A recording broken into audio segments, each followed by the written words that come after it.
All right, time to release this part. So, once again, I have to go through all of these gotcha 4 and 5 stars to just double check whether, and since I last recorded this back in February, whether they got any either direct change via a buff or indirect change via the new append system. Uh, off the off the rip, I know we're gonna have to talk about Emiya. Um, So, hmm, and just for clarity's sake, we're not adding anyone today. The last addition to this last list was Ptolemaeus, and he was out of the game. Well, almost. No, I think it's been more than a year now. It's been a full year, almost a full year since a new archer was released into the game. Of with that being Psycho Magoichi, and the Psycho's already been gone over in the welfare version. So let us talk about Emiya since he is the first on this list. So big thing about Emiya is that he got an attack buff and his defense went up and now he drops even more stars. As a servant that was already in his farming using double Vich, this is awesome because this means that no matter what turn you use him on, he's always going to be critting. He has 100% crit up now paired with a 30% attack buff, and pretty much at any one time he's gonna have 100% of whatever card buff his MP is. His biggest pain point definitely the MP, because oh wait, because when they buffed this all those years ago, I think this is like one of the earliest buffs in the game. Yeah, ain't looking too good. Okay,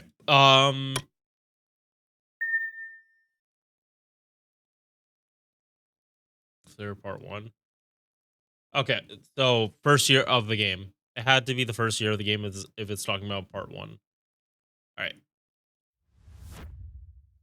So he has a very, very funky farming style, and it's pretty much a meme at this point. If you're clearing things seriously, you're not using Emiya because you can just look at his base damage over here. This is what it used to be, and now this is closer to what his turn one damages, I believe. It's been a minute since I last looked at the list, but I believe this is his turn one damage now, and his turn three damage is around 140,000. That is with his optimal team comp in uh at MP1. So 130,000. That's like it's harder to compare because like it's comparable to servants that aren't using Oberon. That's kind of how you have to see it. But the thing is, with Emiya, you have to use two supports for it. Now, for like most generic farming, like this kinda is more than enough damage than you actually need. He hits like his refund is so good that like he kinda as long as he's able to kill everything in it, you're more likely than not looping 100%. And even if you're not looping 100%, you have crits to fall back on.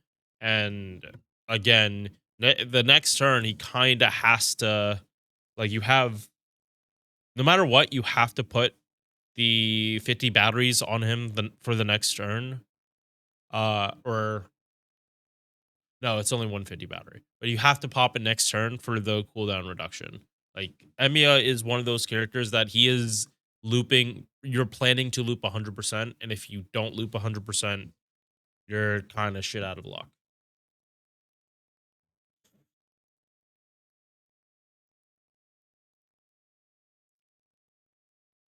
I'm looking at the AoEs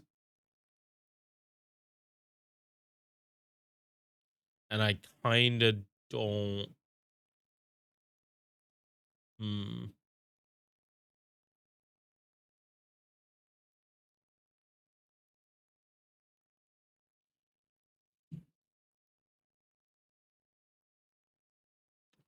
I think Emmy is no, I'm not gonna put him up higher as much as I want to.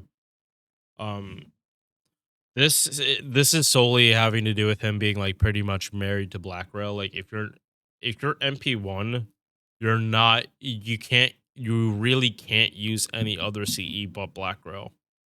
His damage is just gonna be like just that poor that I can't I really can't bump him up higher when I have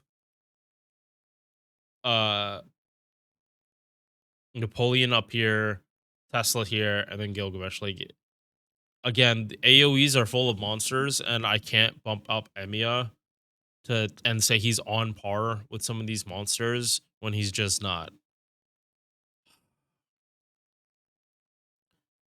And and more to add insult to injury because his deck is the way it is, it's triple arts. If I had a B plus, he'd probably go in there, but like Tometomo would probably go. Like if anything, if I had to adjust something, it would be put a plus and put Tometomo in there over Emiya. But that's again, I haven't looked at Tometomo. This is just an initial reaction. MP5 Emiya does look closer to what his competition is doing in the 5 stars. Yeah, like when I tested MP5 Emiya, his damage was definitely closer to Tometomo at the very least. I think it was reaching 20 uh 210,000, I think. So yeah, like Tometomo, like he has so much longer lasting buffs than just the normal 3 turns. Like I don't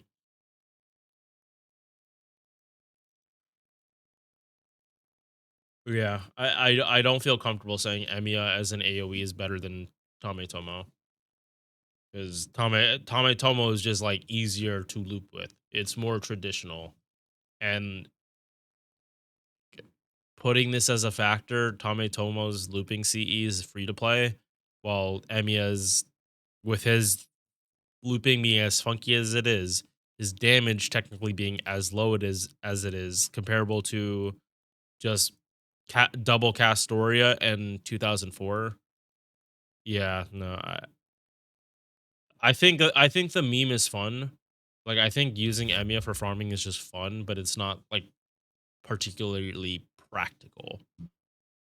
So he's not moving. Gilgamesh has not gotten any new buffs. Besides getting the cooldown reduction of a pen 5. And really it okay. So there is one potential thing here, and that's his golden rule.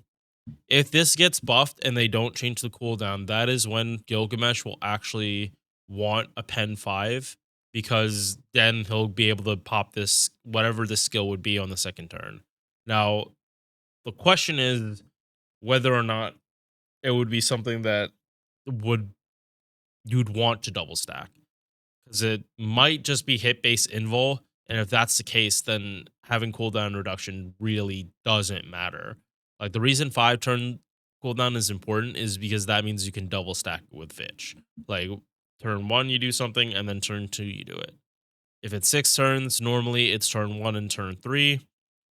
So, but I mean, I already have Gilgamesh at EX, and the Enuma Ailish nullification is it's a sizable chunk. I'm not gonna lie. This is literally just gotten bigger over time, and as you can see, it's like pretty much extra class servants that Gil has the most trouble with.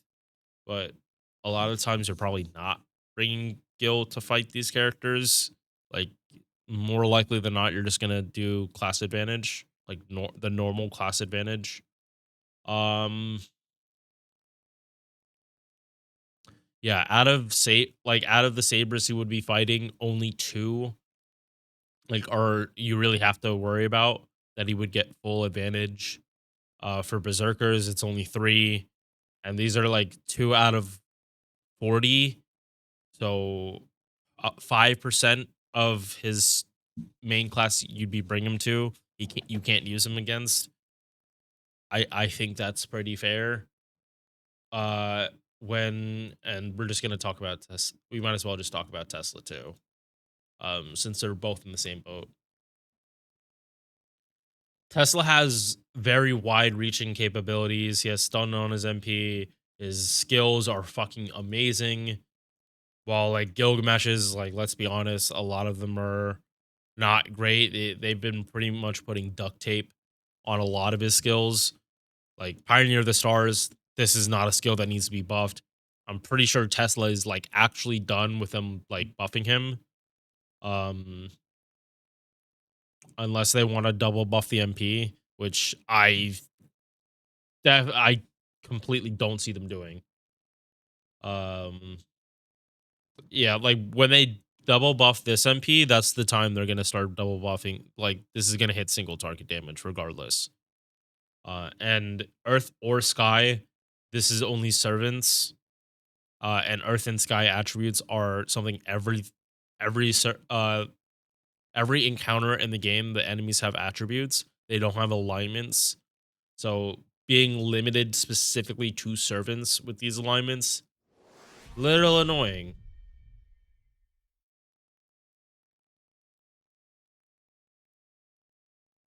But uh 5 characters here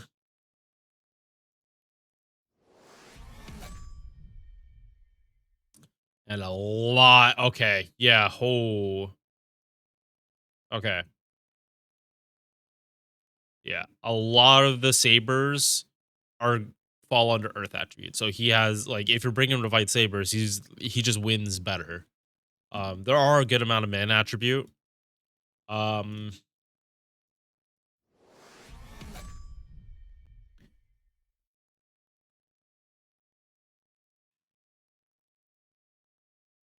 so in terms of coverage, there's only 2 servants that Gilgamesh can't hit that Tesla there's only one no, sorry. There's only one servant that Tesla can hit that Gil can't hit. But the opposite way, every servant that Tesla can hit for super effective, Gilgamesh can hit and more. So Tesla has better skills. That isn't even a contest. His skills are just much better. His face cards got better because of his skills, but they're still a little janky on the hit counts. Gil, his MP gain is dog shit, but he has everything else like to make everything work, and then he just hits harder. Like, yeah, I'm not gonna change either of them. I think they're very swappable, and definitely for CQs, you're gonna bring Tesla, not Gil. But with Tesla, you also have to be aware of like who you're actually fighting. If you're fighting someone that's man, like Tesla straight out is not gonna do SE. No, he's gonna be able to survive way better than Gil, and he has ignore invul. Like Tesla is just better for a CQ, and Gil is just better than farming. He's a giant beat stick that kills everything until it's dead. All right, next. It's Atalanta. Don't There hasn't been any changes with her in a very very long time. Like Atalanta needs definitely needs more than one buff too. Um, I have Black Rail farmed with her, but there is so little margin for error. It's not even funny, and I'm talking about an MP5 Atalanta, not even MP1. Um, if you're starting from 50, she's fine. Um, that's the only reason she's staying in B because she actually can do like farming. It's just you're suffering because you're not using Black Rail, but she doesn't have the refund at MP1 to Black Rail loop. I'm like 90% sure, unless you're fighting casters. Um, yeah, like she just runs into like a huge damage issue. She got an early buff that yeah, it's AoE quick. Um, on a 4 star. Like this is 50%. So there was someone other than um Geronimo that was buffing the sorry, that was buffing quick. It's just that like you're not using a 4 star for a 50% card buff for one turn. When if you're using a 4 star as a support, you might as well just use a 5 star if you have the cost for it. And like that's all she can do support wise is just this. Esports Atalanta, I guess, can be a thing, but like I wouldn't advise it. At the very least, they put this is on skill one. This is skill three. Like they swapped it. Oh no. So yeah, I want her buffed. I'm not gonna move her down because she's still functional, but she definitely needs a buff or two. But Emiya keeps stealing all of them.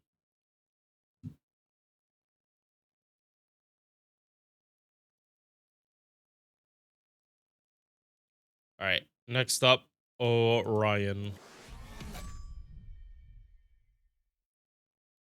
Arts, yada yada yada. I don't like this character that much. Of all their refund, pretty much comes from their MP or outside batteries, which yeah, not the worst thing because this MP does hit fairly hard. But this male SE is only one turn. They have shown constantly that they're not afraid of buffing skills like this to 3 turns. Um, are they gonna throw another effect on this skill? I mean, it's possible. They gave Shisho 3 turns of Divine and turns of Undead, like 2 different power mods, both at 100%, and they made that 3 turns. So this is now not outside the realm of possibility of them actually buffing this. Which,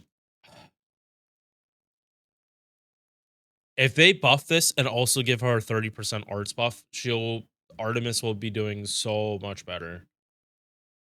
But these one-hit arts cards are not helping her whatsoever. If she's very not likely to crit on them. That's number one, and then number two, they're one-hit arts cards. Like it really doesn't matter. Like the 1% gain, this is for her MP. This is nice for her MP being a 5-hit single target with like the full 1% instead of like normally like Zenobia, like she's AoE and her gain is 0.47. Like this is definitely good, but these face cards do not help. If like in addition to getting this buff, they could also rework her hit counts a lot better. Even just adding like one hit to these would just make it so much better. But yeah, anti mail for one turn and then not really affected by maybe a little bit. With Tomomo, you can have decent uptime on this, but you have to do more cooldown reduction. Um, Unfortunately, there's also the chance that out of these skills they buff this instead of this, which again, as long as they give an arts buff or something, I'm more okay with them ignoring this skill because like 30 fact that she had this was okay, but she has no way to actually gen stars. Not well at least. Like we do not rely on archers for star gen unless their name is Emiya who has 100% quick up. I mean star gen with a 10 hit MP that's AoE.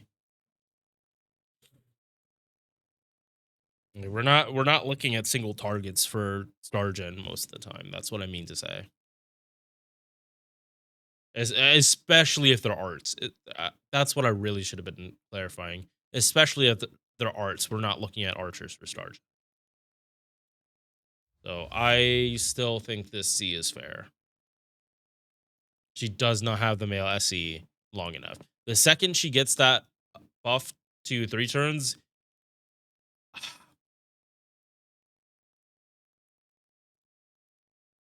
yeah, let's actually see this real quick. Okay.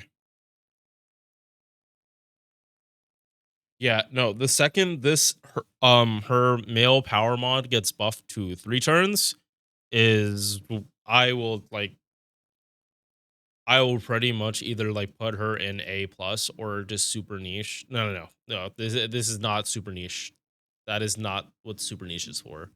Um yeah, no, she will probably go to um at least A plus, at the very least A plus, because right now Emiya Alter is here at A, and there aren't there isn't that much competition.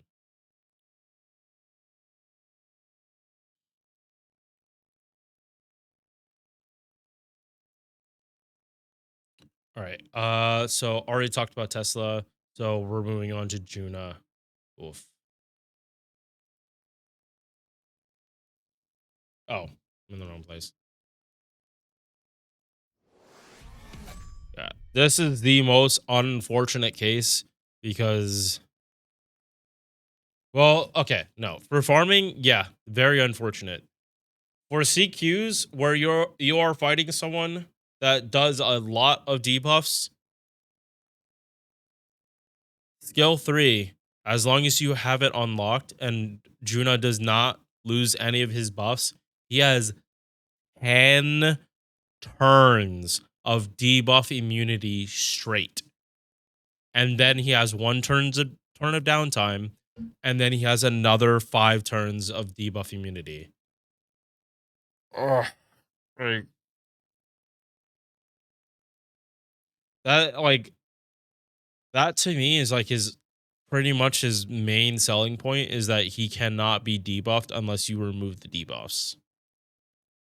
Like in sustained fights, that's good, but everything about this except this third skill is saying he wants to be in sustained fights, but like the FGO just doesn't work this way.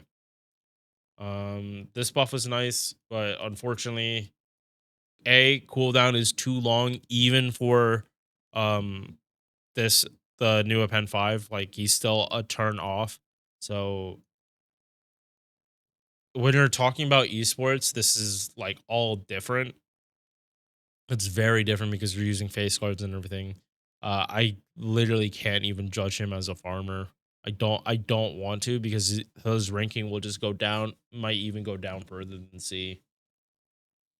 He has to be like CQ only. That's the only way I can like view him and not, because it's not fair to compare him to Gilgamesh or Tesla or like anything. It's like he'll do better in multicore. Yeah, he's a little more self-sustaining in multicore, but that mm-mm. You'd still probably pick a lot of other characters. Um, yeah, and going back to the insta kill thing, this chance right here is just too low. And how often do you run into enemies that actually have divinity that you can insta kill them? Because it damn sure is in servants. Like I laugh my ass off every time I'm actually able to insta kill in a CQ. Like I remember doing it in uh what was it? The Grail Live, that CQ. I remember Kiara insta killing someone like during the CQ. And I just remember laughing. But yeah, it's like it's not too many mobs. Yeah. It's like I don't know why they gave him insta kill. Like if this was SE, this would have been so much better for him.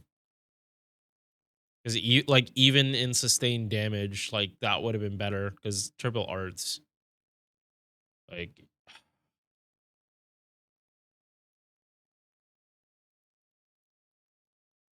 Yeah, like you can't bring him to farming and expect him to be the one like clearing multiple waves. He's like he has to be there as a wave clearer, and you might also be trying to do insta kill, and or it just might be hey, if I insta kill, I insta kill.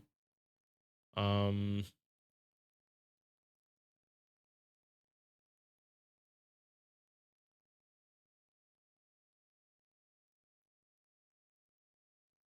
okay, yeah,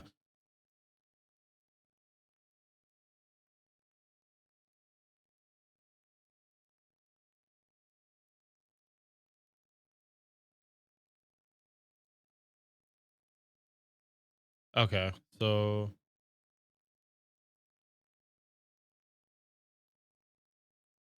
yeah, so I see him being used in like similar to Doman in that 90 plus nodes where you actually have a chance to insta kill divine.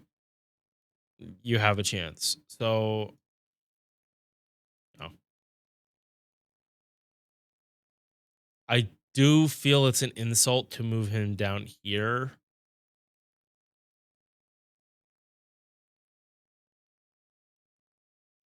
but I think this is just better for him and it gets him away from like Tame Tomo because someone might look at this list and see, oh, he I think Juna is as good as a looper as Tome Tomo. That is not what this list is about. But I don't see many places to even bring him to over like even 4 stars. Like most 4 stars I would pick. Again, he's not useless. He has a buffed MP. Like he does decent damage. Is like his competition is literally like it's not what he's supposed to be fighting. Yeah, like they should have given him a bigger battery. They this battery is too small if they wanted him to do like real insta kill shit. So it's CQs that are drawn out and have a lot of debuffs or multicore. That's kind of all he has to him that he might do a little better than someone else. But even still, it probably isn't necessary. Yeah, I don't want to shit on him too much. It's just that he is built for a different type of play style, and it's just like better to not even worry about it up here. All right, next up we have Tristan.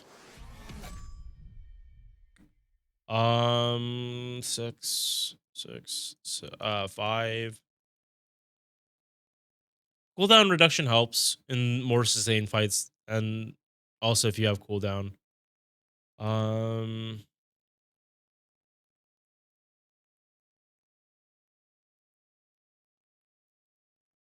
hmm.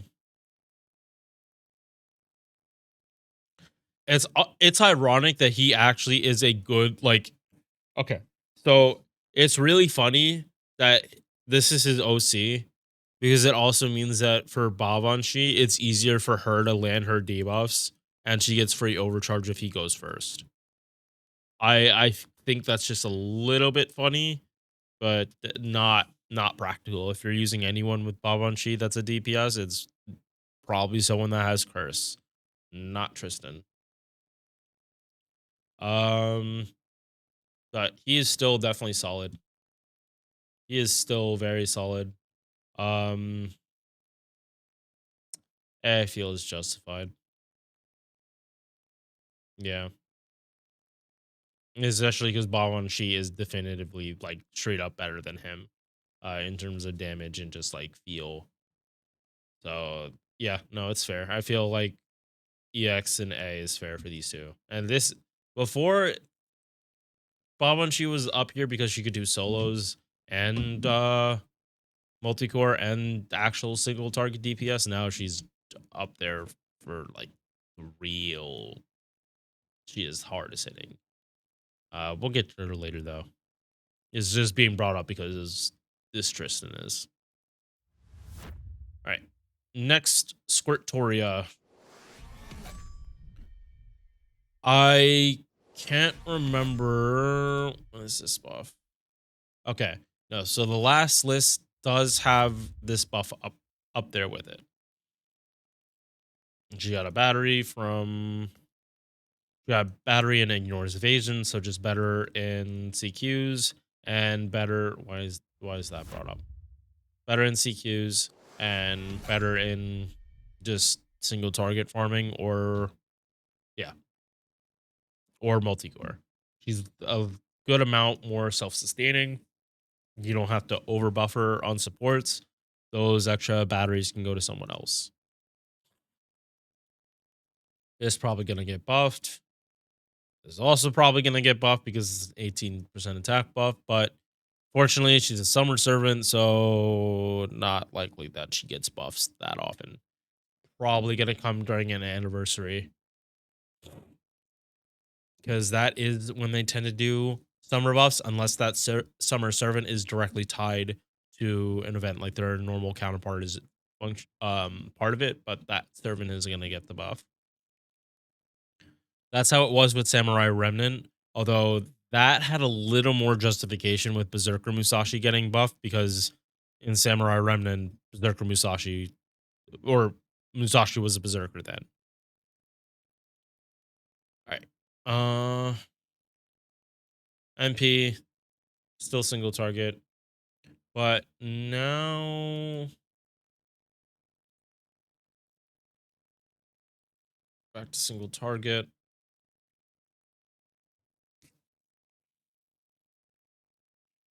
Hmm. Yeah, Squirtoria's arts, and she just doesn't have to worry about like getting her battery back up.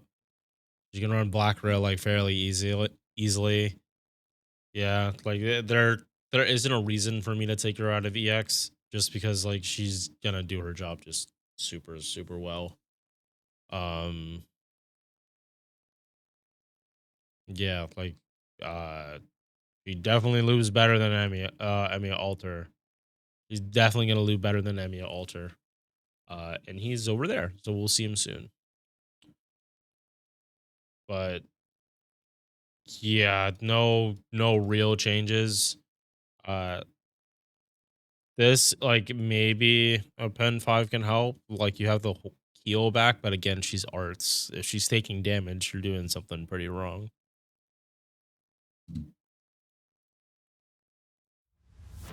Uh, and Bonnie Mary Reed, and this is probably not changing.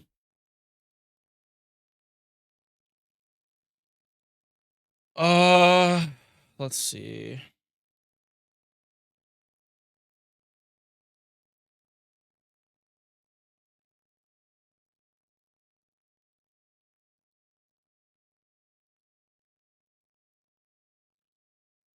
She gives herself so much attack and not much other buffs.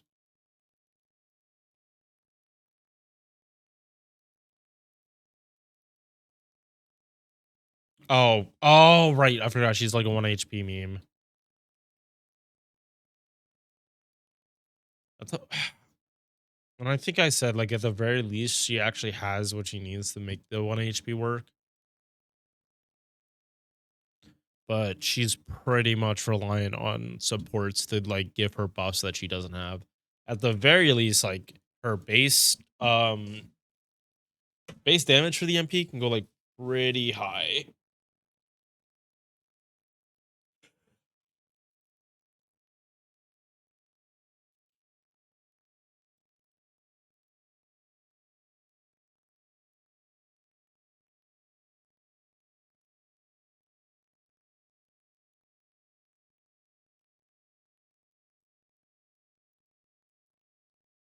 Yeah, no, it's, like, base 600. This doesn't scale too well, though, with higher copies. Like this is double damage on MP1, but as you get higher, it significantly drops off. So yeah, she needs like two buffs. She needs an MP buff and she needs an MP buff to fix the scaling. Or do they want to actually fix the scaling? No, if they MP buff it, they're probably gonna make the base 800. Um, but yeah, no, she definitely needs work. Yeah, I'd say C is fair.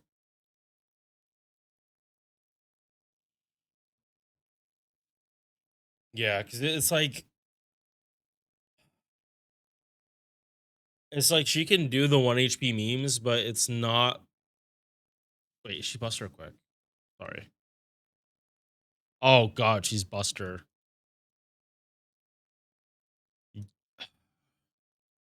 It's like Hijikata does this and does it so much better because he's a berserker.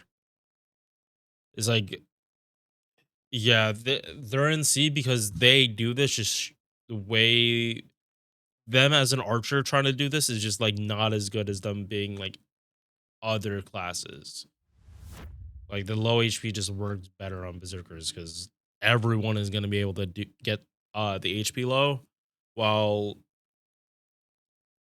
and Body and Mary Reed, if you bring her to fight a saber, the saber is gonna have a hard time actually getting their HP like low enough to even proc the guts in the first place.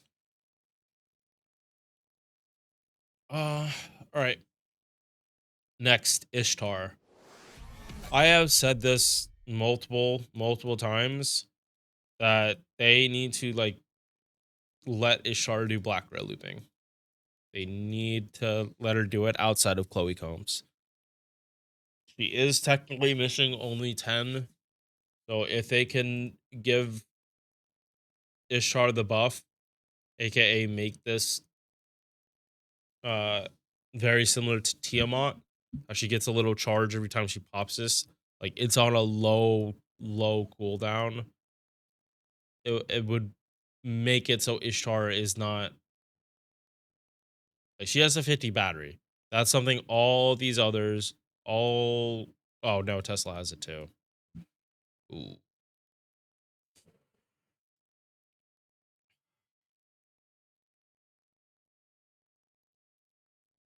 That's that really is the crazy part is that Ishtar's damage is almost at Tesla's level, even though like, but that's how strong this attack buff is.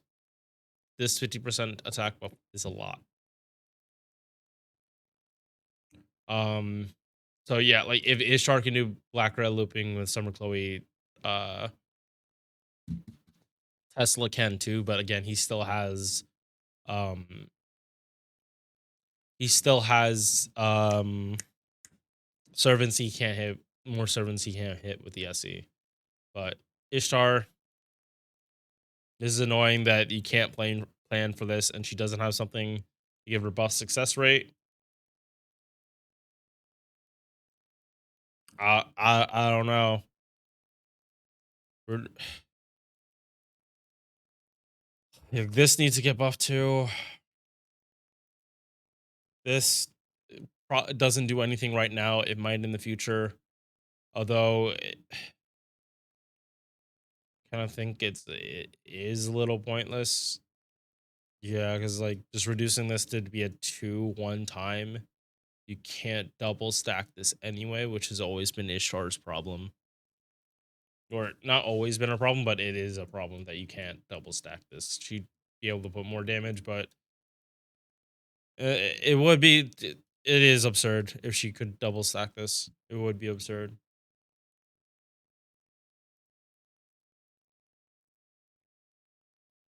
Mm. MP is okay. They're probably not gonna buff it again. Yeah, it's like buff these one of these two skills. A little bit of buff success rate would be nice to guarantee this shit, or just like make it so you can, yeah, like somewhere buff success rate, somewhere battery, like a small one. Doesn't even have to be on this skill. Hell, like I've been shit talking this charisma for a long time. Fucking put a 10% battery on it and up the crit damage to 30%, and then I'll stop talking shit. And then Ishtar can do black rail looping, and her damage just looks better. Uh, Aron A. Yeah, I feel that's fair. Right now, our damage is uh Napoleon versus Ishtar.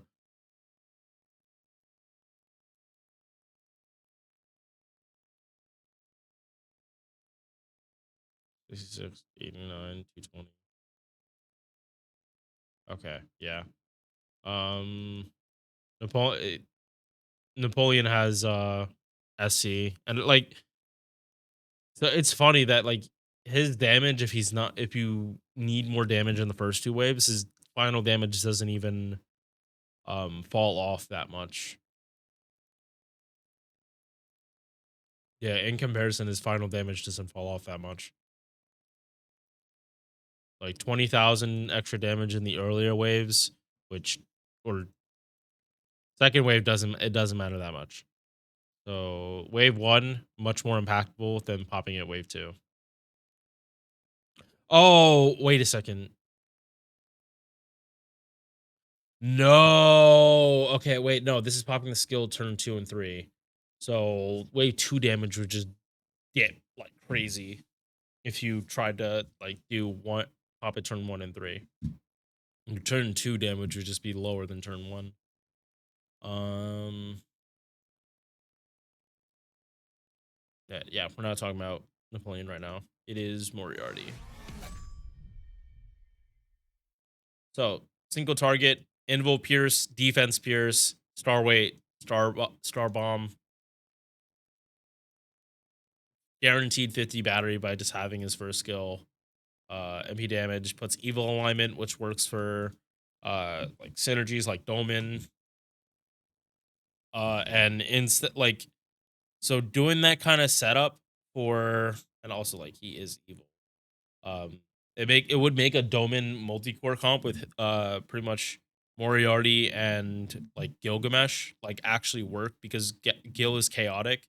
Moriarty can turn him evil, and then Gil will get full buffs from Domin. Um, yep. And then with pen skills, his battery is on a 5 turn cooldown, but in that Domin situation, you're not gonna have cooldown reduction like that. So for that specific case, it's not a non-factor. Hmm. And he could probably do single target looping, right? Yeah, no, I don't see why he wouldn't be able to do single target looping. Uh, yeah, he wouldn't be able to do black rail looping unless he got some kind of unless you were able to do some kind of carding. He doesn't get the benefits of his own evil alignment, so he is like firmly in multi-core territory. He is the one that blows shit up to make it easier for your other DPS. Now, whether you decide to use Domin, that is up for debate. Um, but in an actual multi-core, you're not gonna have the option to like plan for someone to die unless you're using a rash. And at that point, your team is just a hot mess of nonsense if you're using um Moriarty, Gil, and then Arash. Unless Moriarty is just to help Arash kill. In which case, yeah, he's gonna give Arash an extra 40% attack, which for him is pretty big. Yeah. Like especially in Buster multicore, like Arash isn't getting that many AoE buffs, because inherently a lot of Buster units tend to be more a little more selfish with their buffs, just because big damage. Um,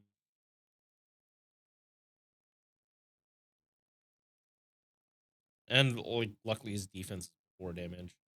Um, yeah. Also, let me take out my headphones. Let them charge while we do this. Yeah, I don't see the point of moving Moriarty from where I have him. He's good as is. One buff will like put him in here or here. Yeah.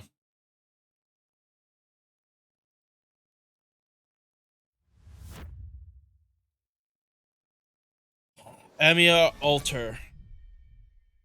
I am honestly really glad someone else is doing more damage than him, because I have said multiple times that like I am not the biggest fan of his all this shit being three times three turns. Or no.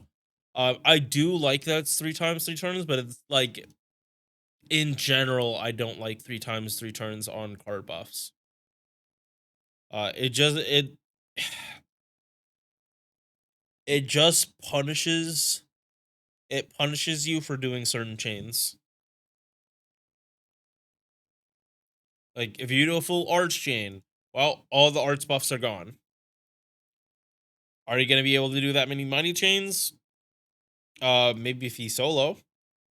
If he's solo, like then this is like amazing for mighty chains, because he is guaranteed to get like three turns. Yeah, he's there in if he's solo, he can, or you have it BB card lock, he can do three turns straight of just doing mighty chains. And that honestly might probably just kill whatever you're fighting. Just depends on the chain and how much refund he's actually getting. Because it is a 10 hit single target arts. Unfortunately, his base gain is not that high. It's not super low. Like this gain with these hit counts is pretty normal, but the MP suffers from it. Emiya doesn't have that problem because A, he's AoE, and B, his gain is higher. Mm.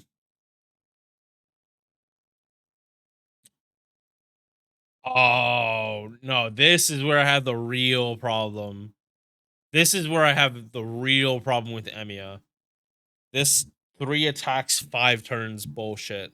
This is so bad. Like I hate this shit on a Buki. It's even worse for him. This is even worse on him. He needs a like actual dedicated card buff. I mean, not a card buff, like a dedicated attack buff. Like get rid of this three attacks nonsense. I'm not saying make this five turns, which is like what makes this hard to buff, because they cannot actually give a five turn 100% uptime 40% attack buff. That shit is not happening. But there isn't another way to fix something like this. You pretty much just have to like not pop it until um you need it. And if you're if you're doing something like if Emiya isn't doing face cards, this is a little different. Like if his MP is more than enough to break bar and you have supports to like just bring him back to full, cool. But now you just have these two completely different playstyle skills where like pretty much if you want to make the most of this, you have to wait till the last turn of whatever you're doing. And hopefully you still have whatever buffs you need to like actually make it hurt. But last thing on this, three attacks means extra attack will never get this attack buff. Unfortunate. Um, yeah, he stays in A. I have too many issues with him to put him in any higher.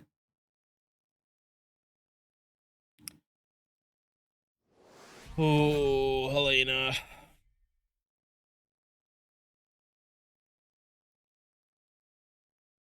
I'm pretty sure this is still in the category of just why. Why?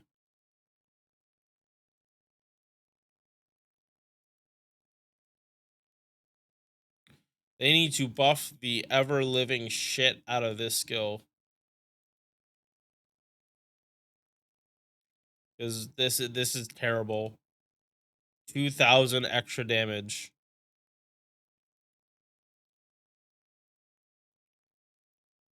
Deal fuel time for turns. Yeah, no, I don't.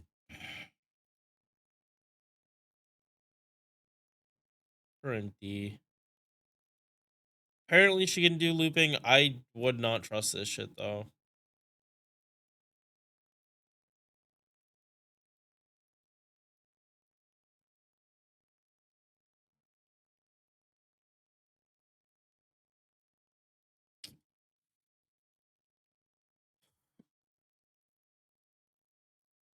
Hmm. All right. So I'm gonna pause this part of the recording and just start again when I have the actual numbers, but I just want to run Helena in Chaldea real quick. All right, I'm not gonna lie, this damage actually looks pretty okay. A lot better than I was expecting. Um why I wanted to test this out before. Like I knew her damage was here. Um but yeah, she's helped out a lot by the fact that her MP has 10 on refund, but this is against casters. Against casters, she has no problems. And this is also using Black Rail. So let's again just double check with out Black Rail and then also check just against like sabers. All right. Yeah, so this is pretty much her max possible damage. Uh without Black Rail. Again, I'm honestly a little surprised she's doing as well as she is. But this damage, uh, double Castoria Oberon without Black Rail, it's pretty much around the same damage as who was it? Ptolemaeus? Or- Yeah, Ptolemy just double Castoria with 2004. Um so it's by no means like groundbreaking. Possible against refund positive class. Yeah, that's what I noticed. Um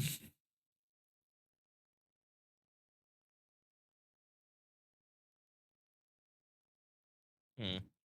All right. I just want to double check non-casters, and then we'll be moving on to the next character. And I'll move. Elena probably is gonna get moved up. I thought her looping was like way worse than this. Yeah, this is Helena. How she's looping against like completely neutral. Just again, Black Rail, double Castoria Oberon. Again, I'm honestly a little more impressed than I thought I'd be. And her damage isn't even like that bad. I will say I do think you need to be she's one of those characters that if you can pop Castoria as MP, you probably should. Her OC has party wide charge, her skill is party wide. Unlike Jarcher, like you would be popping her skill. So last thing to test is without Black Rail and just detective foams. And then we'll go from there. All right. So detective foams, uh Elena leaves Napoleon with just a bit of HP left. But I do think I have been like underestimating how decent she actually is. Because this refund is it's not bad. It's just like her kit is like just she's pretty much only good for farming. I would not bring her anywhere else other than farming.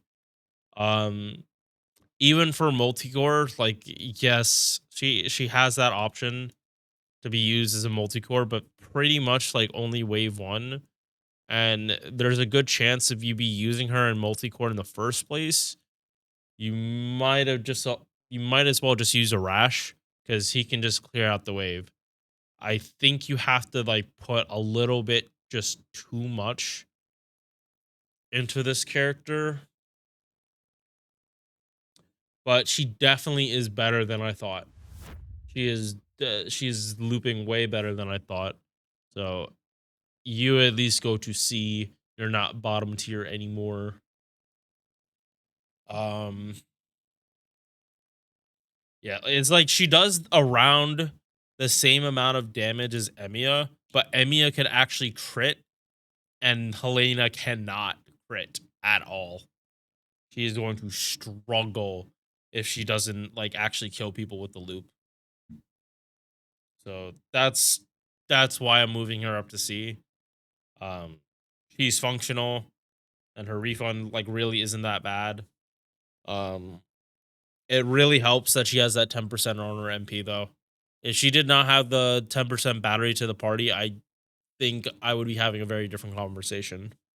Um, it wouldn't even be that much. It's just you'll be running into even more issues than what I calc here, which is like pretty much like this is as neutral as it kind of gets, like her fighting her own class.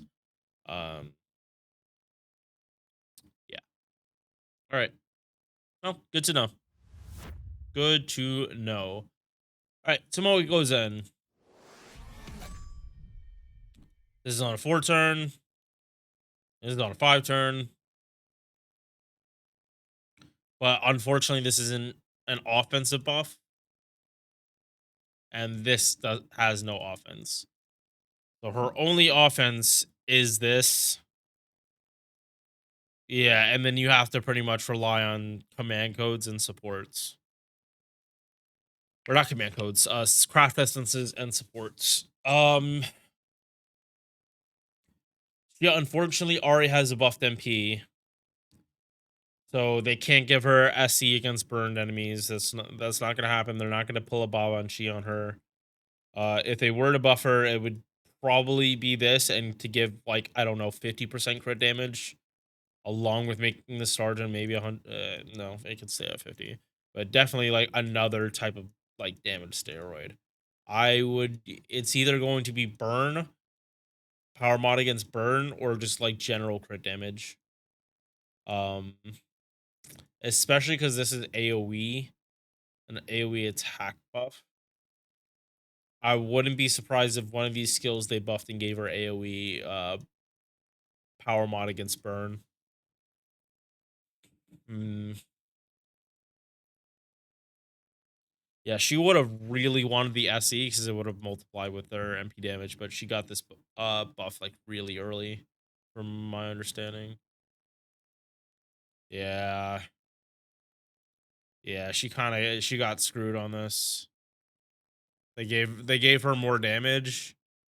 They upped the burn and they upped the cool rate from 3 turns to 5 turns. But other than that, yeah,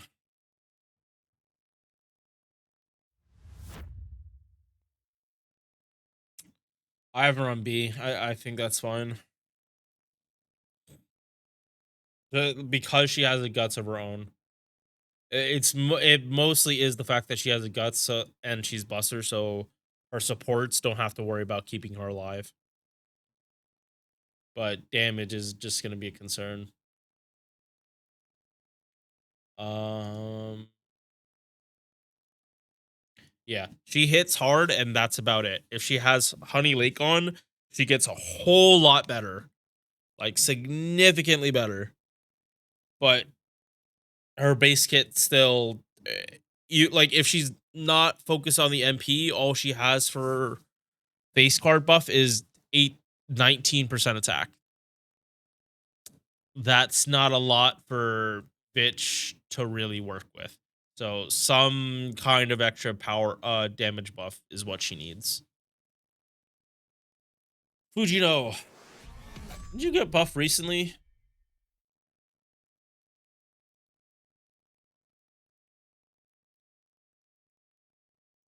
When was this? Yes, okay. So this is a new buff. This is a new buff for the tier list. Yes, yes. Okay. This came out with the Witch on the Holy Night collab. Which if you have not played Witch on the Holy Night, it is great. It was a really good game to play through. I can't wait till like everything's squared so I can do Fate State Night.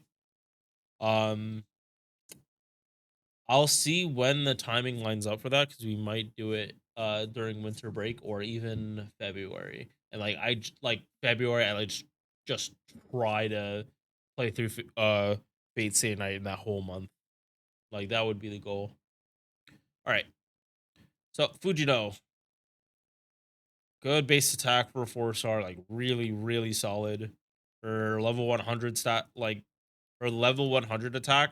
Yeah, yeah, no, for Fujino, it looks like she's scaling um off of the lower base attack 5 stars. Her attack is just so high that if you bring her to 90, she doesn't look that her base attack doesn't look that different from someone like Kazura Drop. I think Kazura Drop's attack at level 90 is probably close to Fujino's at level 90. So good there. Decent refund. Yep, MP Gen here. Okay, buff. Ignores evasion for 3 turns. Uh 30% battery, 15 stars. Pierce defense too. Huh. Third skill reduces max HP, but cleanse that. Damage taken. You pay 2,000 to take 2,000 less damage. That will easily be made up for. Like, no question. Like, you will take, like, if you get hit 3 times, you take 6,000 less damage, and all you paid was 2,000. And then that applies to the other turns. So like even for a lot of CQs, like she's looking a lot better than some of these other characters. Like she's gotten like pretty good buffs. Skill cooldown.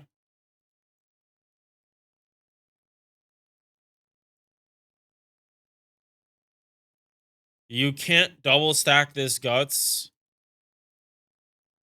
but you definitely can double stack this damage cut if you really wanted to, but you're paying 4,000. Yeah, no, with double Vich, you're essentially paying 4,000 for 4,000 damage cut, which I think at that point you have a little like you might actually have too much damage cut. I don't think chip damage from just like straight attacks is really even gonna do any kind of damage to Fujino. But that is a lot of HP you have to pay for that. Like 4,000 isn't nothing. That is that's more than a third of her HP for her to basically take no damage for 3 turns. So you probably would stagger this off in the first place. Um, doesn't have many damage steroids to really be buffing, so Vitch probably isn't gonna be your first pick. Besides, if you're just trying to like loop, which she definitely can do the looping now. She has to start at 50, but she can definitely do looping. Anything else about school cooldown reduction? Oh yeah, this is on a 4 turn. So it's like comparable to Artoria's battery, especially because it drops stars too, but you actually get ignore evasion. Yeah, no, dodge and Pierce defense not the best like not the best combo, but still a good combo. Buff block, SC against super large. We went over this with Arthur. Super large enemies do tend to show up in 90 plus plus. So and they tend to be like the one enemy in the wave, or if it's just them, there tends to be like really low trash mobs.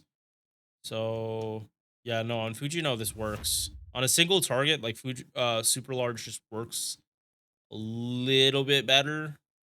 Just because like most of the time you're not seeing like 3 fucking dragons standing next to each other. You're more likely to see like a dragon and some wyverns next to it. Um the attack down is nice. Yeah, no, it pairs well with a buff block. Yeah, buff Fujino.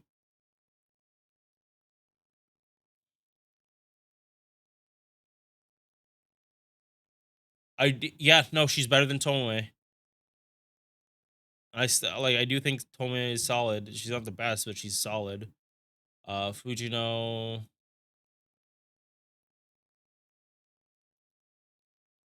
Yeah, no, Fujino like as long as she hits super large is doing pretty good. And then even if she's not hitting super large, it's not like they're doing that much more damage. Baba and she does about 20% more damage, which even then that seems like low. Yeah, it kind of seems super low for a difference. And Fujino's Buster, and she has double Buster. Yeah, so I think it's fair to move Fujino to A. Like both of these two are multi-core, but they're multi-core for different reasons. Like she's the single target, so the AOE is probably unit probably has more AOE buffs. Well, he's a single target, but he has way more AOE buffs. Yeah. Also, their damage is like similar, right? Their base damage is similar. Yeah, he out damages her by 30. Both Pierce defense and both Pierce and one Pierce's invincibility, other Pierce's has sure hit. Yeah, no. If you're fighting someone with dodge and a super large, you bring Fujino. Otherwise, you bring Moriarty. They're kind of interchangeable like that. She can just go up, but super large isn't that common, and you can't really use it against servants. That like the super large not affecting servants that much is the only reason she's not going into a plus, because it's not, you're not gonna have that too often. All right, Kairon. Good. I had to double check that I was still recording. Needed to double check I was still recording. All right. I don't think he's gotten any buffs since. This goes to a 5 with the pen 5. This is a 4. So you can. Ooh. Okay. Yeah. Party wide 100% crit damage back, pretty much back to back turns. No, you already could do that. Yeah. And he's arts. What the fuck am I talking about? Um. Yeah, he has always been like sub DPS and like party wide. Like just he's closer to Moriarty than he is Fujino because he's providing more AoE buffs. But his own damage doesn't slack that much, especially because it removes defensive buffs and has SC against Earth. Yeah, like he's multi-core, but he can also do CQ. And these buffs don't have to like, kind of doesn't matter if these are like this one's targeted and this one's party wide. Like if this was AoE 30, I'd have more issues, but he can either be a sub DPS or he can be the main DPS. That's how his kit is built.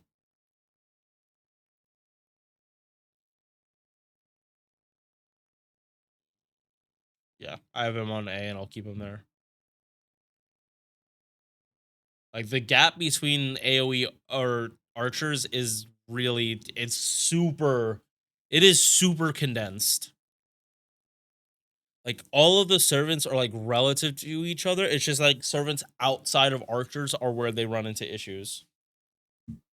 Like it's just gotten to the point where too many servants outside of archers have class advantage against sabers or have some kind of SE against sabers. And it just like muddles the water. Like it's the reason this list is the way it is, because I'm not trying to compare any of these single target archers against like MHX. That is fucking stupid and would like undervalue like any kind of buffs archers will ever get. If like you always bring up, oh, just use Berserker Musashi, oh, just use MHX or whatever. Like it kind of devalues the whole list if I bring up like those uh other options. All right. Charon not moving. Napoleon. Uh,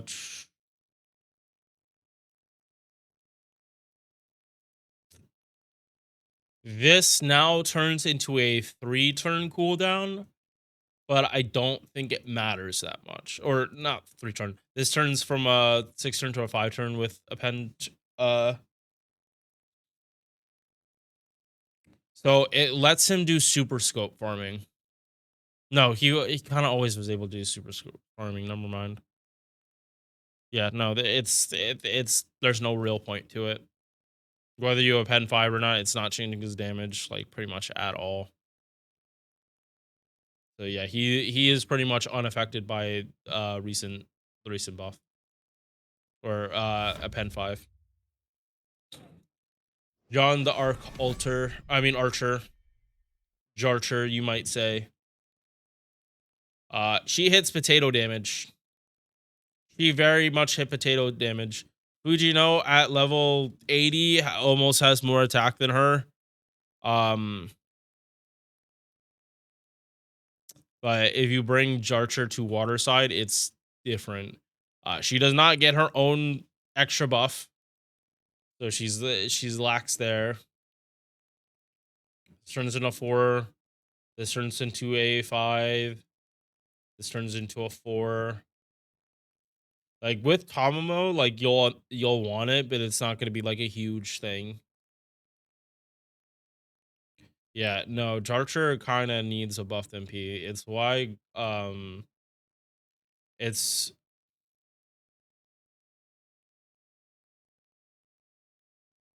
mm,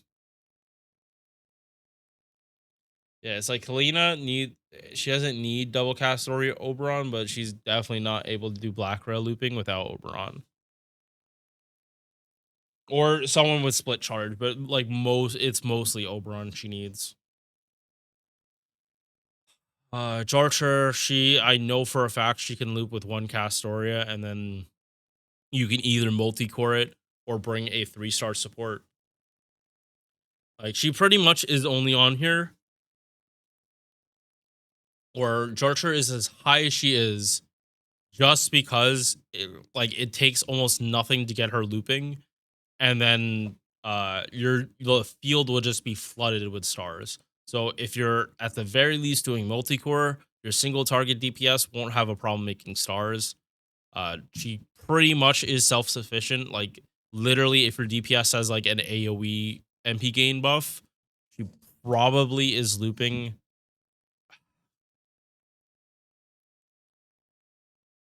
It's not going to be perfect refund, but you can get away with more core stuff with Jarcher, as long as she's getting like at least one Castoria's worth of buffs. But yeah, she doesn't crit hard unless she's on water side, and even then, the crits aren't that good. She just has a ton of stars to do shit with. And it's like why I favor Zenobia. Like, yes, her refund isn't as good, but it doesn't need to be that good because she charges per turn, and then she also crits like really hard. Like her ramp up is crit, but they are not that different that I can like really place them on different tiers. So I might as well just talk about Zenobia since it's coming up. Um, I personally prefer Zenobia because again, if Jarcher runs into crit problems or like damage problems where she needs to crit people down, she is not going to crit people as hard as she could. Just because if she's not on water side, she doesn't even have a crit buff to begin with. She's also missing 20% from her own skill because she's not good. She's lawful summer. Um, but yeah, my personal preference is for Zenobia, but I her SE isn't great. There are a lot of king enemy sabers. I'm not gonna deny that. There are a lot of kings that are also sabers. So like that really is what saves her, but it doesn't save her against like trying to fight her against other classes except riders. If it's pretty much if it's sabers and a rider node, like Zenobia is pretty much set. But outside of that, like she's gonna run into issues. And again, it depends on which riders, and also which sabers. These aren't. It's not as a lot. It's a good amount. It's 17 out of what 40, so close to. I'd say about 40% of sabers. She'll have SE, and then for riders, it's less. Berserkers, good amount, but not too many. But the issue will always lie with her refund is just not that good, and Zenobia is banking on getting 20 charge per turn, uh, which honestly is better in multicore because that means if Zenobia is waiting till turn 3 to MP, then she has like a free 40% that you can just bank on. Um, but reduces to 6. It's better with Talmo. Yeah, like she gets better if you're using her with Talmo, but most of the time you're probably not. Uh, you do like this is a huge issue if you try to bring Zenobia for more of a CQ. This being 7 turn, I would definitely bring Tomo because you will feel her not having this up because it's an arts team. This is where she's getting most of the stars, and she only has 1 turn where she can like really pop off and crit. So she is still a 4 star though. But her base attack is not her going to level 90 puts her around the same attack as Jarcher, if not a little bit higher. So you can't even use that argument. It's just that they're similar, but they're not different enough from each other that you can really say like which one is actually better. It's like they're going to make stars. Both of them are going to like have stars available to them. Um, one can actually make use of them, but she might not have them all the time. So yeah, this is not changing.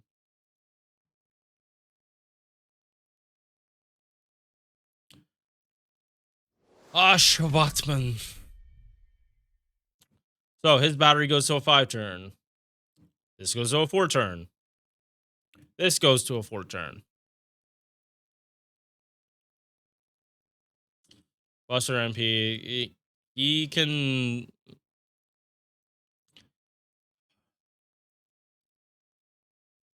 It honestly, this truly doesn't matter that much. It's the same shit. It's like if you're not using double vitch, like this is a super recollection, then you are definitely gonna want this. Yeah, for if you only have one Vitch Light available to you, this going down to a 4 turn for 4 turn. Yeah, can't English. 4 turn is gonna actually show up, because uh after you pop the Vitch battery, it will be up for turn 3.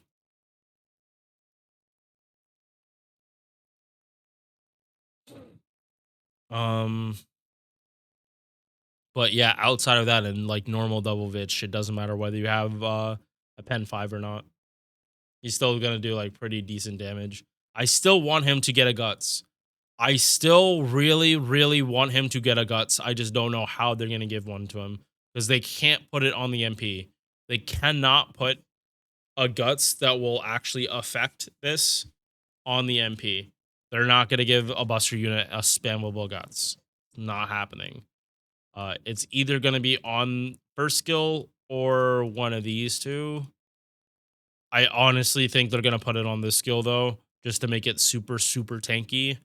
Like an invul, and then you also get a guts. And then like the 6 turn cooldown with it being a 30 battery will still all make sense. Like guts and invul, they're both 6 or 7 turn cooldowns type of skills. Well, 30 batteries are usually like around 5 turn. So yeah, he's not changing. He's pretty much unaffected.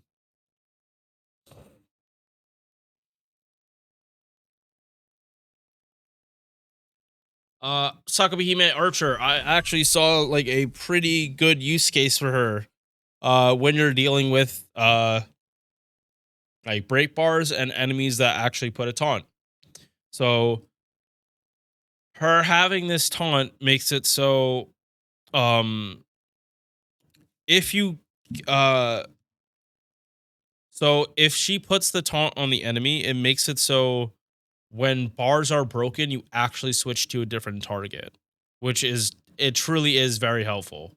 Um but it also makes it so after the MP, if you don't kill the target, you are able to hit them and then you can change targets afterwards. I believe that's how it works. The second the bar is broken, the priority for the taunt is whoever is still has HP. That will affect. um overkill refund for servants if that's what you're kind of banking on, like you're not trying to min turn. Like this is specifically for very min turn esque. Um I honestly wouldn't use her in any other kind of context.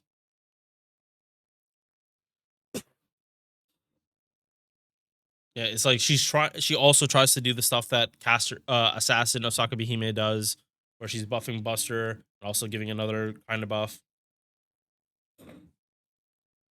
Um but yeah, no, this is not the type of things that most people would want. They'd want uh, like this type of like OC buffer. Like you'd want that from Constantine, not from Osaka Behime.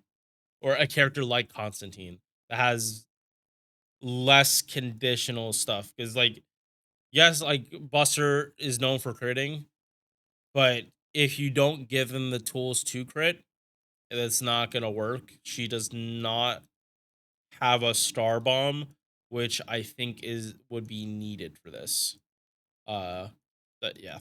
So I'm actually going to move her from C to niche because that is going to come up more in the future.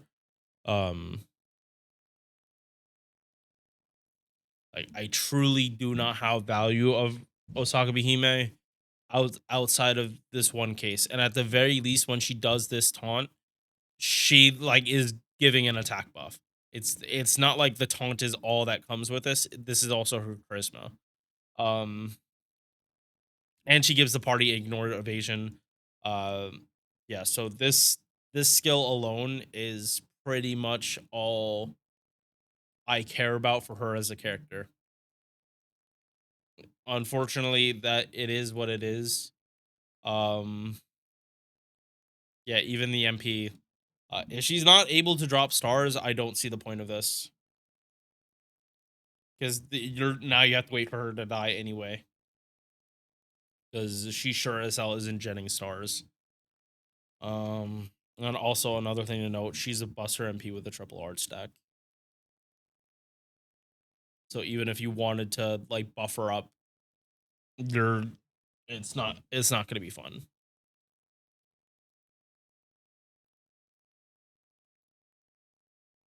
I do like the design of the swimsuit, but um uh, she doesn't go up in an tier just because she looks good in the swimsuit. That's a different tier list. So yeah, extremely niche.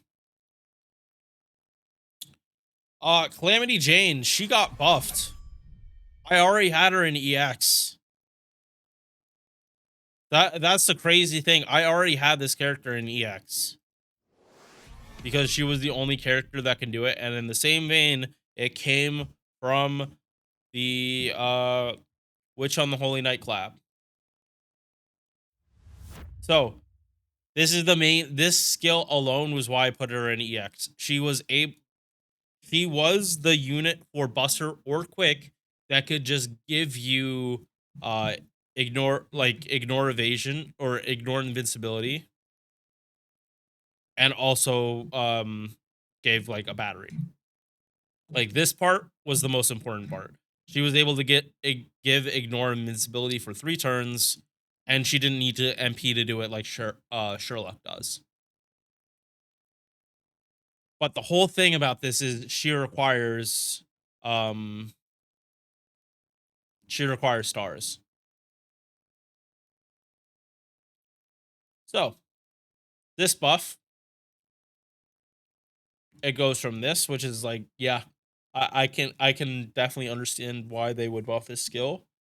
So sabotage is a skill that is up for being buffed by other characters.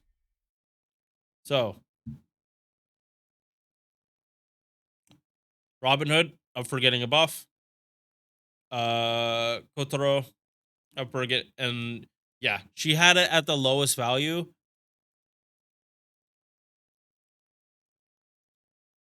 Are you fucking kidding me? 1%. 1% on the crit chance, and that was the difference. Oof. Anyway, oh my god, it's called Goddess's Chaperone. Oh my god, that's so fucking funny. Fucking Rin needs a chaperone to make sure she doesn't get arrested for fucking breaking all the TVs in Walmart because they wouldn't turn. She couldn't figure out how to turn them on. Oh my god. She is stuck. Rin, no matter the timeline, is stuck having a chaperone. She is not trusted by herself. Anyway, so this skill not only reduces defense too, but you also have a chance to give yourself 10 stars, and you're guaranteed 10 stars, and then you have another 4 chances to get 10 more crit stars. It's unfortunate that this part of it, you are not putting this on Calamity Jane. So do not use Calamity Jane and expect yourself to just get a 50-star bomb. That's not how this works. You have a chance. Um, but I'm gonna show you how this works in probability. So this is 30%.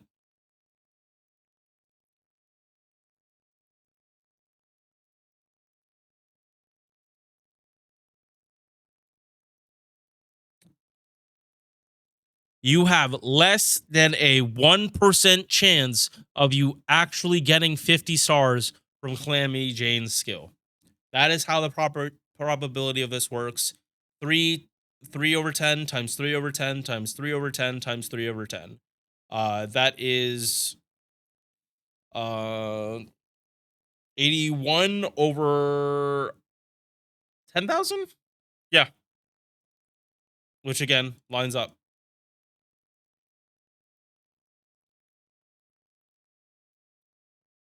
Wait. Is it 10,000 or 100,000? Yeah, no, 81 over 10,000. So, yeah, that is why she's always been better with Buster. But now this buff honestly makes her Quick kind of didn't need the help, but this would pretty much help Quick out if they made like 30 stars like Kazuro drop tends to do. Like in like when she MPs, she tends to make like 36 stars. So now like it's a 30% chance that just one of these they're pretty I'm not gonna say you're consistently going to get it because it is a 30% chance, but it's a 30% chance that happens 3 times. And like, how many times have you crit off 30% in this game versus how many times have you crit with 90%?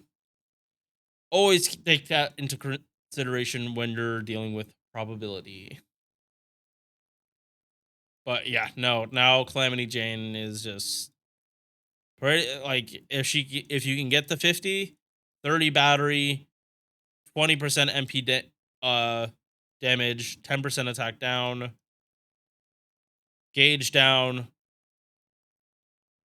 another chance based thing, but this time it's for the party. If you really likes to gamble, um, yeah, if you can give Calamity Jane like 20% buff success, oh, sorry, if you can give her like 20% buff success chance from like a CE or another servant, like if Ozymandias is probably the best example for this. Yeah, Ozzy would be the best because of his, I believe his is AoE. I know he has 40 buff chance, but I'm forgetting if it was AoE.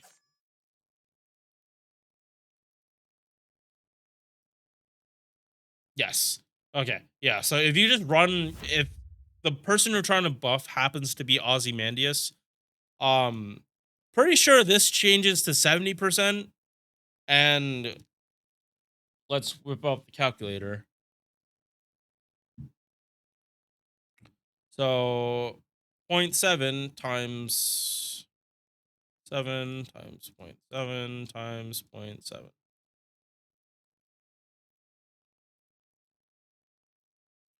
Yeah. So that turns from a what less than 1% chance to a pretty much 1 in 4 chance that you actually would gen 50 stars from Calamity Jane. If that is how, if this is buff success chance. I'm pretty sure this counts as this is a buff success chance, but I might be wrong about this and this just doesn't count as a buff. It's just like you gen stars and it's just chance base. Um I don't think I have Calamity Jane on JP to actually test this, and trying to find characters on friends lists on like in general for FGO is just a nightmare. And you cannot really test this on Laplace because it's not even going to show the chance, and Laplace doesn't like RNG shit to begin with. I think Laplace actually assumes you fail. I'm not sure about that though. So yeah, Calamity Jane, she kind of just like cemented herself as the best supporting archer in the game. Like there is not another character like archer on here that actually does support uh like as heavy as it is for her. Like Kayron comes close for support. Nothing else. Nothing else is close to Calamity Jane.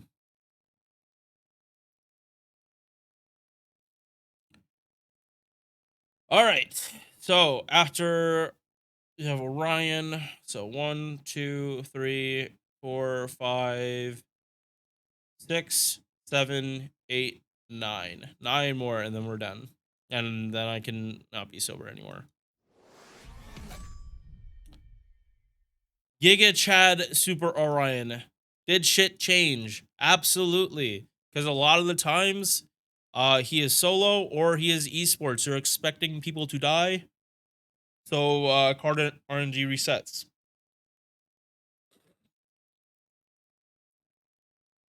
You are not going to be able to double tack. Um, not going to be able to double pop this shit.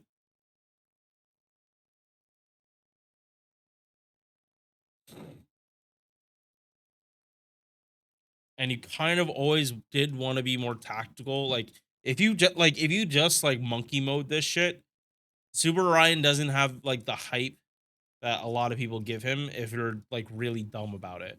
Like if you pop this skill and you don't have any buster cards, well, you just fucking wasted this shit.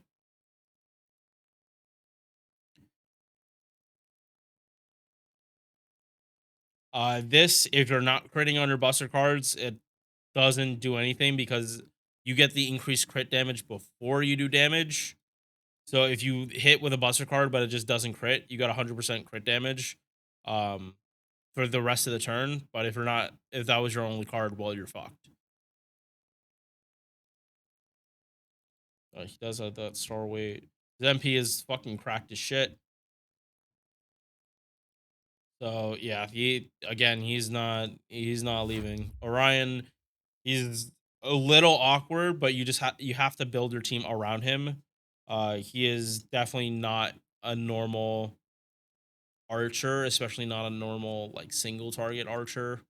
But what he just does so fucking well. So yeah, he's not changing. Stay. I believe she got this buff when.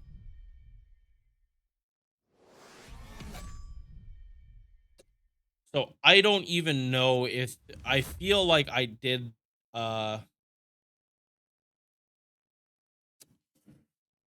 hmm, I need to actually check my video to see like when I did this. Cuz if it's March yeah, plug by the way. Added a new tier list just for this. Nope, nope, nope. Sorry. Uh so Archer. Damn my hair was low. All right, Archer March. Okay, so there's no way I didn't cover this buff if I released the video in March. Um, all right. So Say has a 50% battery now. Uh, she is pretty much exclusively, I want to say, multi-core, where you bring her to the AoE, and because her P mods, because all of these are P mods, she doesn't have super effective. That's a negative for her MP. But if she's just using her MP to kill trash mobs and enable this, that's different because power mods go into the same part of the function as crit damage, as MP damage. And plus, these activate first. So if you do hit these traits with the MP, hey, you did more damage. And then to follow up with the face cards, you're going to do more damage. Uh, she has flat crit damage of 30%. Wish it was more, but is what it is. Charge return. Yeah, like if you think of Say as a if you think of her as trying to be a quick looper, no. If you think of her as a multi-core, she has a lot more staying power. Um the issue is she has to MP if you want her to do like pretty decent crit damage in a multi-core setup because you're not gonna like it's not like you're probably gonna put Caster Scotty in multi-core. You're not. She doesn't have AoE. You'd pick Ruler Scotty or even cause her a drop if you're looking for like party wide quick buff. Um,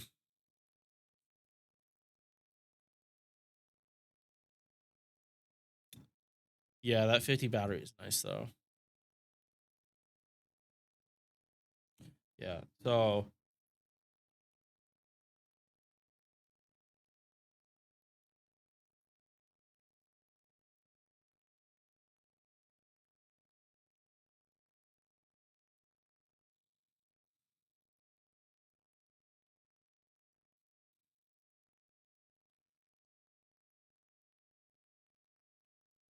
yeah, I don't think she's a B at multi-core.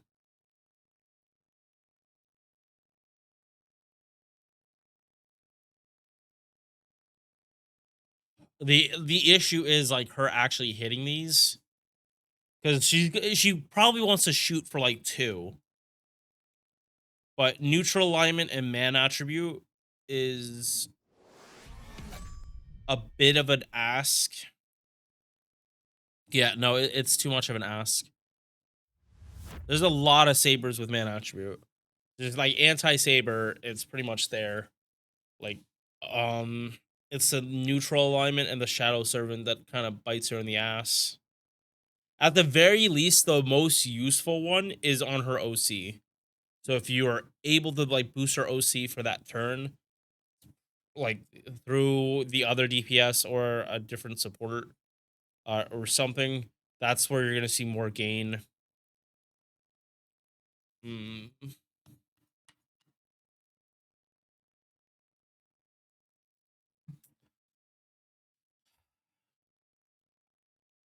mm,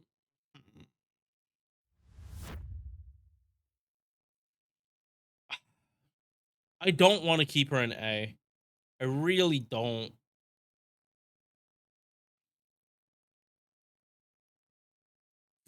But I might, yeah. It's like when she's good, there's probably other characters that can do it better.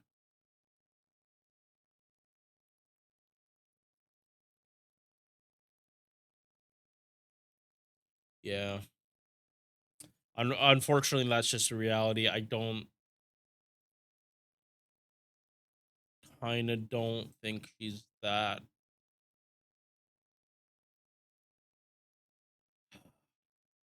Yeah, I would want her MP buff before I moved her up. I think her place for multi-core is there. It's just like it's very specific which node she's gonna be better on. So I would put her here, but I don't think that's niche enough. Yeah, no, I don't think that's niche enough. Also, if you're doing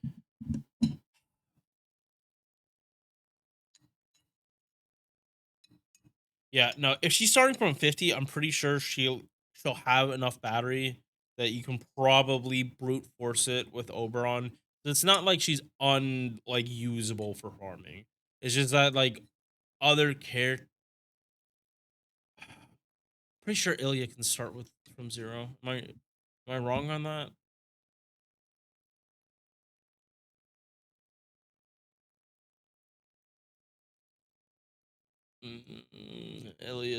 Ilya I know starts from 50. Mm. All right, that's another something I'm just gonna test real quick. Especially because Ilya was is next anyway. So let's go through it, and then I'm just gonna stop and do like a test real quick. All right. So Ilya, I'd rather not move on to any other ascension. Uh, Decent base attack. Again, it's when you grail her to like level 90, she's gonna be higher than Charger. HP is super low. Like this is like anemic HP. Like she gets hit a couple times, she's dying. Uh Decent face cards. Quick up only 20, star weight 500% and 100% crit damage for one turn. Uh you're not going to be able to double pop this, but like it is nicer that this can go down to 4 and like some kind of cooldown reduction you might be able to get it down to turn 3 or get it again in turn 3. But that is yeah, and I'm talking with a pen 5. Uh Invul, one attack returns, 30% MP gen. Child servant allies get 20% attack, and she is a child servant. 30 battery, 50% crit damage and heal. Yeah, it's like Ilya's known for fighting, like just known as a farmer, but like she has a lot of crit damage for a farmer. Like 150% crit damage, even if it's for one turn, is still a lot. A lot for them to have on their own and not through a support. Um, so you're gonna always want mana loading, anti archer. This is nice, but it's again not needed. MP and ignores evasion, sure hit. Hard buff activates first. Thing to note about this is like this bumps up to being like a 30% for the turn. Her OC scaling also is really good. It's 10% every single jump. They easily could have made it worse, and it top caps out at 50%. Uh, just depends are you even able to get that high, but uh, hmm, you another thing to note, Yui Shosetsu, every time she MPs, like she has all the buffs. So if you pop Yui after Ilya will just get more she'll get crit damage, MP damage. What's the last one for Yui? I know it's crit damage for arts. Buster is Buster's the MP damage. So what's quick did?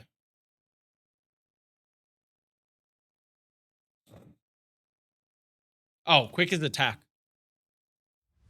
Yeah, no. So she's a good buffer for Yui Shosetsu. Um.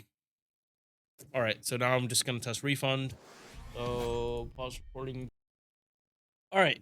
So, uh, went and tested real quick just with Black Rail, and she is able to do Black Rail looping.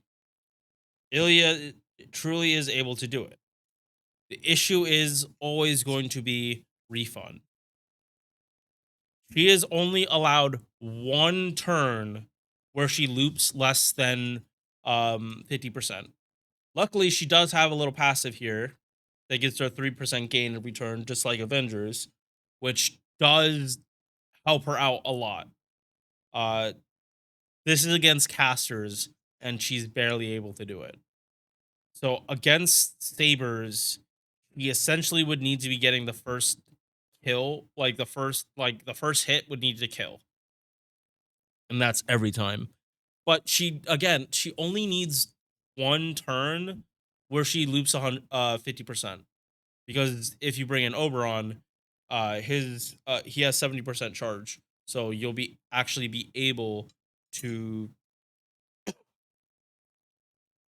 you'll be able to get away with it. Uh, and that really is, yeah. No, Ilya's only advantage against Atalanta is that she has a battery. Because truly, Atalanta would be able to do the same stuff.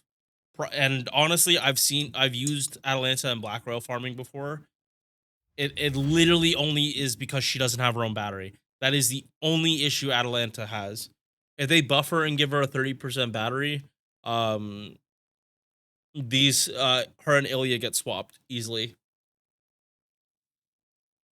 Like not even that they're on the same tier. Atalanta just gets better because she has a 10 hit MP and has just a lot to help her out. And then Ilya would just be more crit focused. Because like even here, sorry, on the testing, like she was still able to clear the waves, and then turn three, if she got better carding, she could just crit the enemy down, which is just the advantage Quick has over arts. If the final wave only has one enemy, well, Quick is for crits, so just crit forehead, easy. Um, yeah. Oh yeah, it's not changing.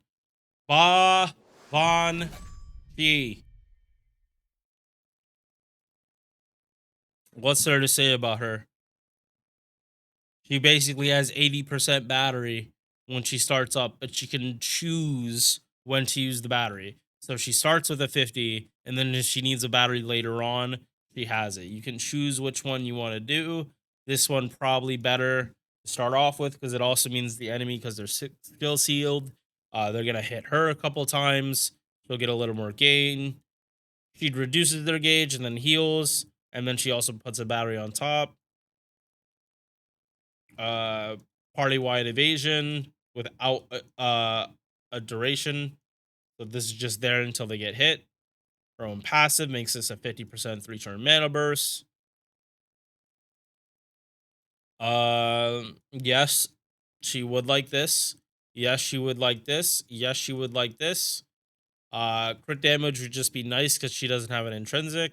And alter ego, you can use this too because alter egos will do less damage to her. Uh, and yeah, I recently saw Plushie just bully the shit out of Kazura drop and all the Sakura 5. But Plushie and his 120 waifus that want to stab him in the neck, chest, arm, thigh, like just stab him everywhere essentially. But the MP buff. This is legitimately the hardest hitting. This turned Babanshi into the hardest hitting archer single target period. Uh Chansey even out damages the Gilgamesh. There, like, I'm not sure what SE we're talking Gilgamesh. Um, but yeah, yeah. Oh, cancel. Yeah. So Gilgamesh, yeah, him hitting weak to Anuma Ailish. Like this is his SE. Like Bawan Shi's SE is easier to ramp up than Gilgamesh. So if you use Gilgamesh for all your single target saber fights, just because he did so much damage, Well, now you can use Bava on Shi because now she does even more damage than that. Or you use Ptolemaeus, who changes from AoE to single target. But yeah, this does not show her actual ramp up. This only shows one stack of super effectiveness. So her base damage is probably closer to 44,000. When this fully ramps up, it's 88,000. But again, all all of this compounds when we talk about higher MB copies. Uh yeah, the higher the base damage for the MP, the more impactful the SE is, and this can get pretty fucking gross.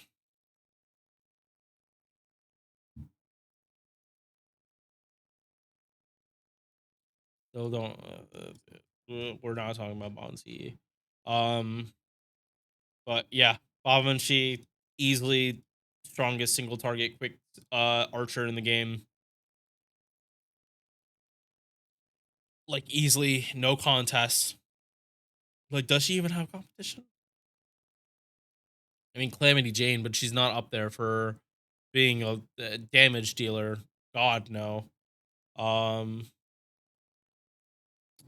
yeah, no, she is the no Tristan. Yeah, I'm stupid, Tristan. Yeah, yeah. Between her and Tristan, it's easily Babanshi. Like you'd use Tristan maybe in a CQ, but you could use Babanshi in a CQ farming whatever.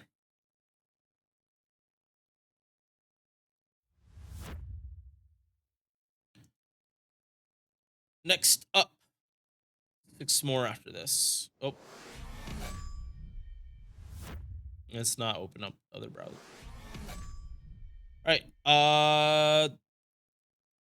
Cooldown reduction helps this out a lot. Turns a 6 turn battery, a 7 turn 50 battery into a 6 turn. Good. Good. That's what she needed. That really was a weakness for her being used with Tomomo, is that her cooldowns are all over the fucking place. Um, this is a pretty decent steroid though to have on such a low cooldown. Like with a Pen 3, this is 100% uptime on the skill. Buff removal resistance. This is good when you need it, and I mean she's yeah, she is more CQ focused.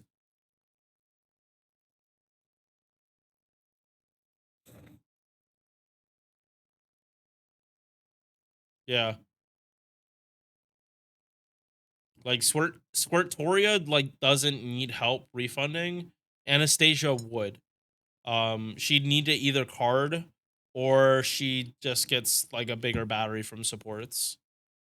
But Squirtoria kind of is self sufficient. If she needs crit, you just have to make her just give her a support that can give crit damage for her. And I don't think Anastasia has, she has some, but not enough that is like, oh yeah, she's so much better than Squirtoria. She's not. It's like boss fights that have buff removal. Like you would just bring in Anastasia instead of Squirtoria, and that's about it. Like also, she has the 50 battery because her refund isn't going to be as good as Squirtoria. But the skill seal is nice. I really do like skill seal, especially in like arts. It kind of eats up the Castoria stacks, but you're using Tomo. That's a non-issue at that point. You're just gonna heal up the damage. All right. So yeah, she's not changing. Already talked about Zenobia, so 5 more. Tame Tomo. Awesome base attack. His buff is 3 attacks, 3 turns. Don't fucking like it. This is almost never, this part never gonna proc in farming. 30% battery. This is all you pretty much care. Like this is literally a dead skill in farming, except this battery.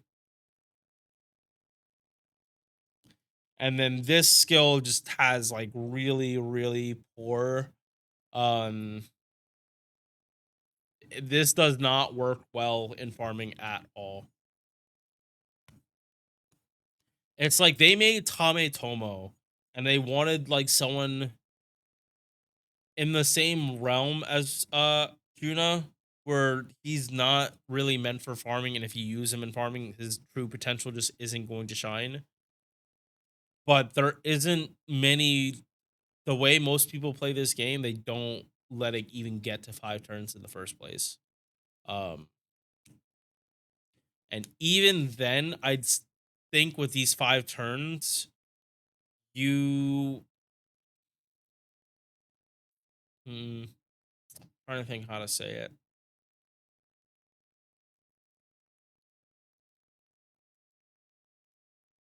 Mm. Anyway, with cooldown skill reloading, this is on a 5 turn with a 30.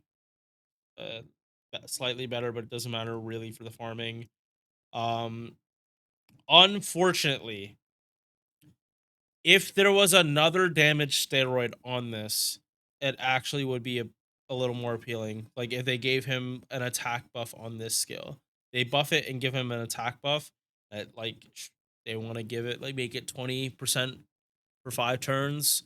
Sure.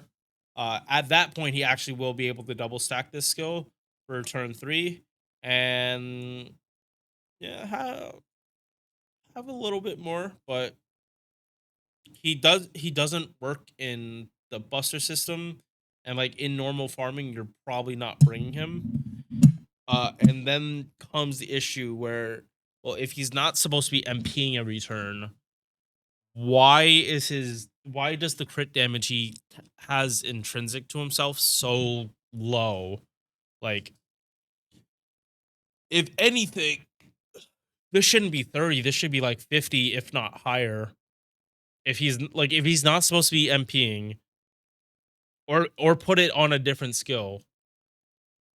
Like he should have more crit damage if they want to make it so like even if he wants to buff his MP, like he can't. Like he's heavily encouraged to like build this up to like 100% MP damage and then MP. But is he going to be staying alive that long? I don't know.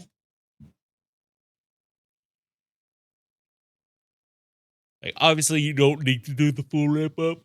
Like plus 60% MP damage is already a lot. Mm.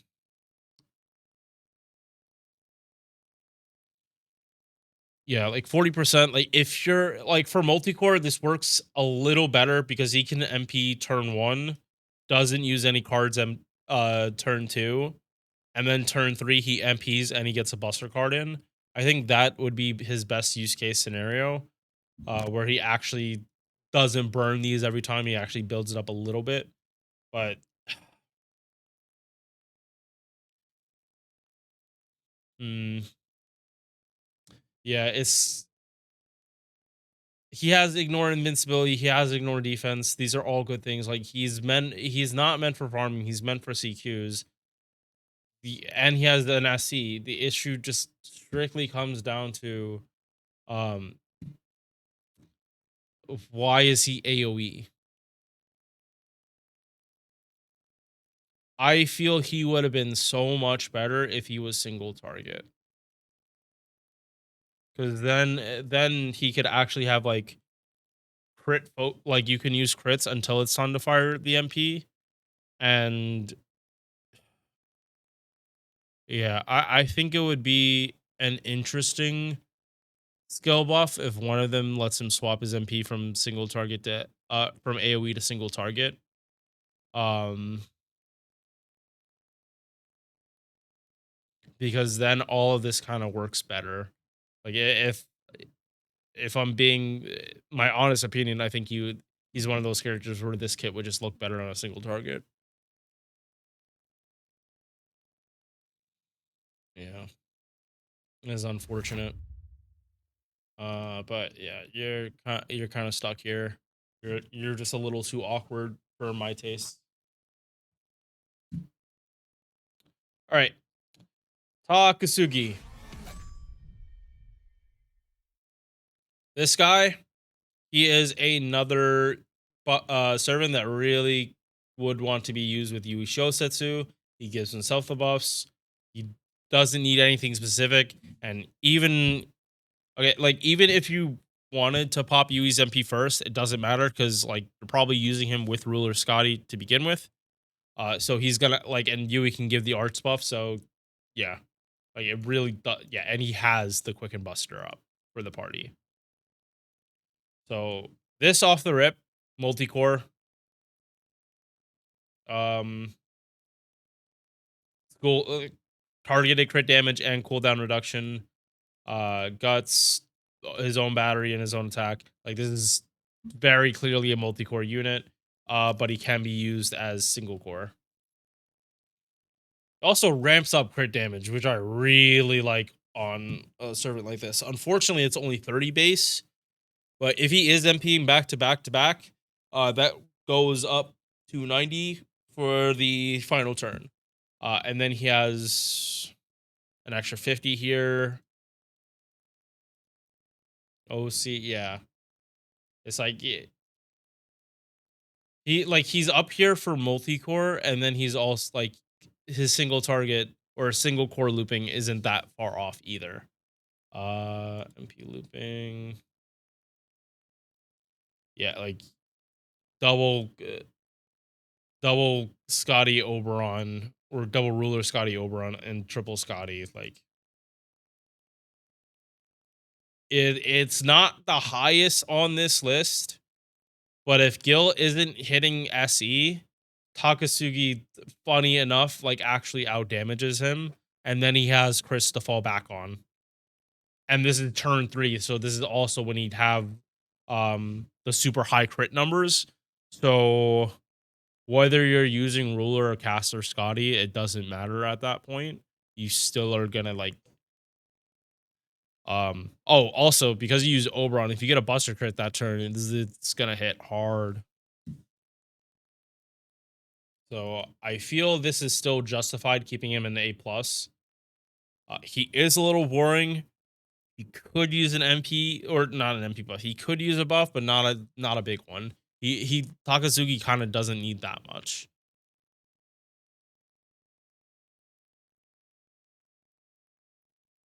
Um, yeah, like it. My honest opinion, I think like these OCs are just a little too.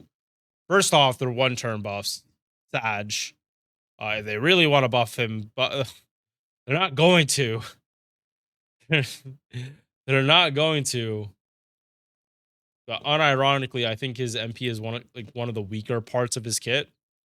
So if they want to buff the MP, not give him like SE, but up these scaling so the base is 30 and this space is 50, I think like he's cooking with like actual fucking fire at that point.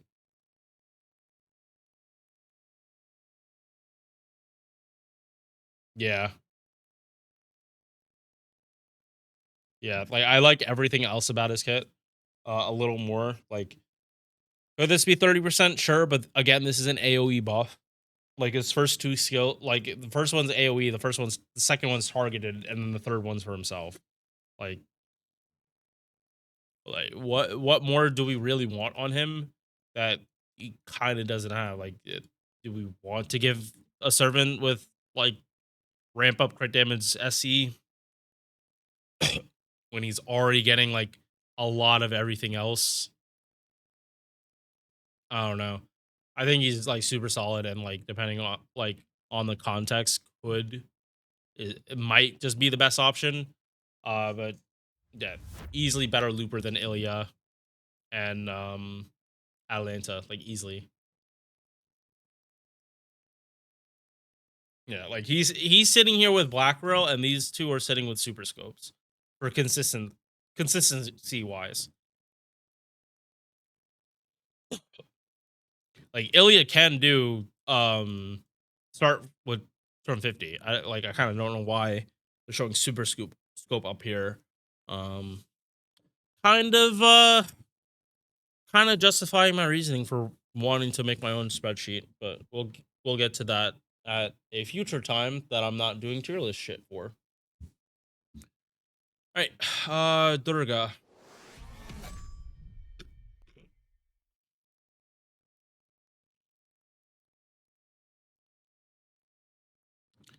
Yeah. So cooldown reduction needs to happen, or reduction happens. It's cool, works well with Tomomo, but not the biggest thing.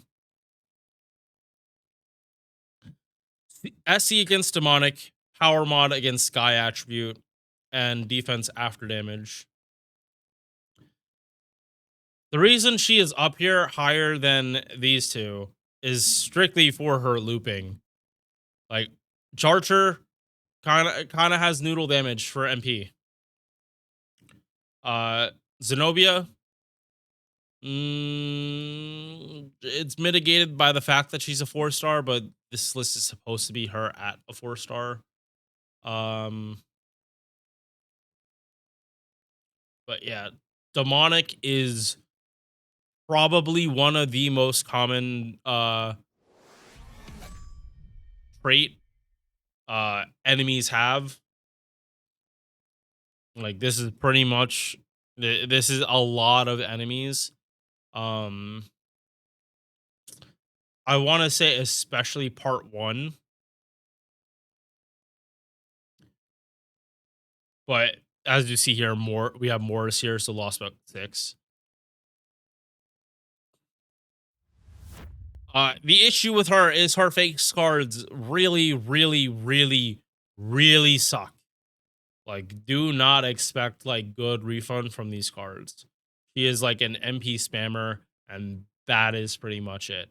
Like, that is the advantage these Zenobian, really Zenobia would have over her, is that her crits are just straight up better. Cannot be compared to. Um, but yeah, Durga's refund bad, but she has super high base attack, so she scales really, really, really well with Black Rail. Um, and her refund is so good that, like, again, multi-core for that single target, you have that option. Like, you don't have to go full in on buffing like you do, like, not even Zenobia. Like, I think Zenobia doesn't even need, like, can do Black Rail looping without uh fragments. I'm pretty sure she can do it, and Jarcher can do it too. So like, if you have double Castoria and Durgas on the team, she's looping pretty much 100% if I'm not mistaken. I just don't use double Castoria that often. So memory is spotty, but I do know her refund is really dumb. Uh, and if your DPS that you use her with has another AoE buff to help her out, MP gain, arts buff, even attack or MP damage party wide, she will just scale a whole lot better. Uh, yeah. So she stays in EX because, like, she actually will do damage on her MP. Just like bring it up again. Her base damage is yeah, it's slightly higher than Jarcher, but demonic will show up more in nodes and like the trash mobs, so she'll kill them a lot easier. Like, she'll get more overkill than Jarcher would, but Jarcher's refund is so dumb, like she doesn't even need to worry about overkill most of the time. And then Zenobia at MP1, she does a lot more. If Zenobia, like, it's basically if you're fighting a king, Zenobia damage overtakes Durga, but that's it. So yeah, she stays EX.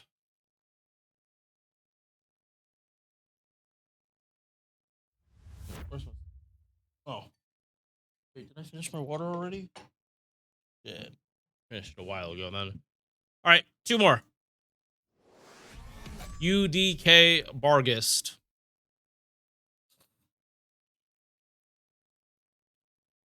He is someone that wants to be run with Shufu, Asclepius, Paracelsus, or hell, even Mary Anning. She wants one of these 4 stars. So party cost wise, using her, uh, you're probably using plug suit, and you're probably you're probably like the one of those 3 stars is probably starting off on the field.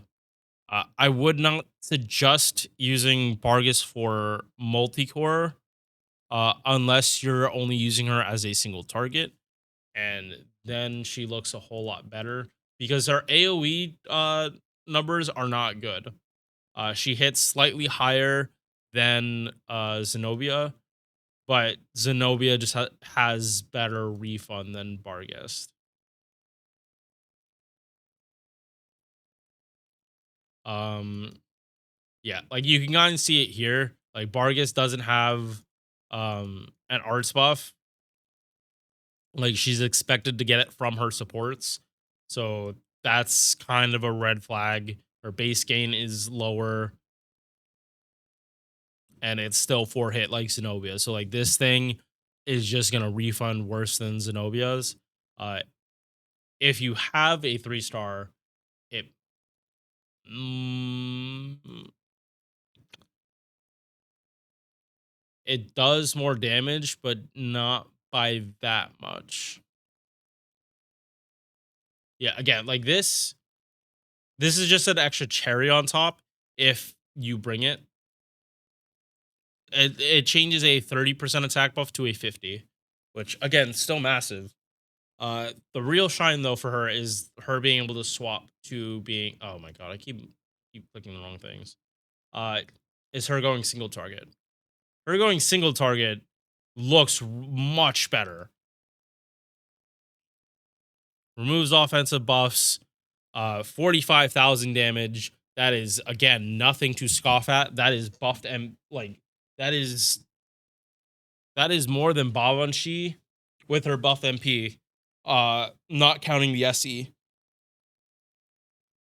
Um yeah, so like UDK Bargus was always from like first wave you clear trash mobs, second and third wave if you can swap to single target, do it and she'll feel better.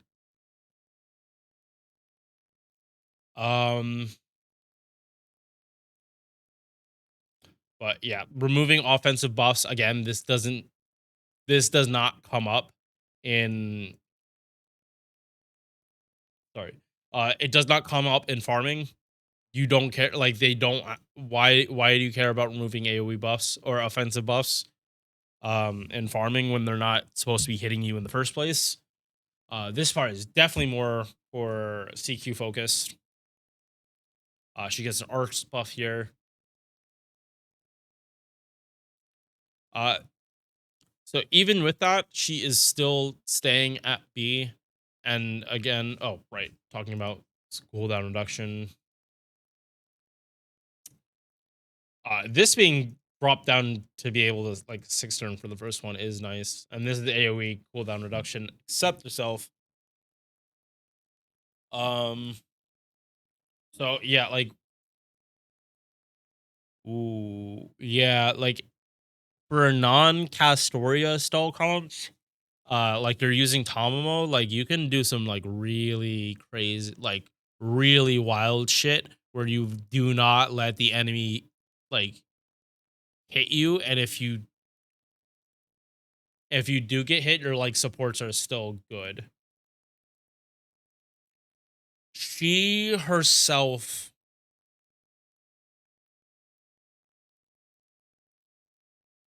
she herself would struggle, but if you're able to give a targeted invul, like someone on the team has a targeted invul, like I'm not saying like essentially it's like you use Castor, like it's Tomo, Castoria, and UDK Bargus.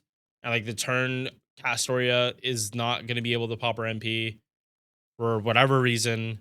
Bargus can pop this. You pop Castoria's third skill on Bargus, and then the whole team gets like cooldown reduction, and then Tomo can do yeah, Tomo pops her MP, that's another turn reduced.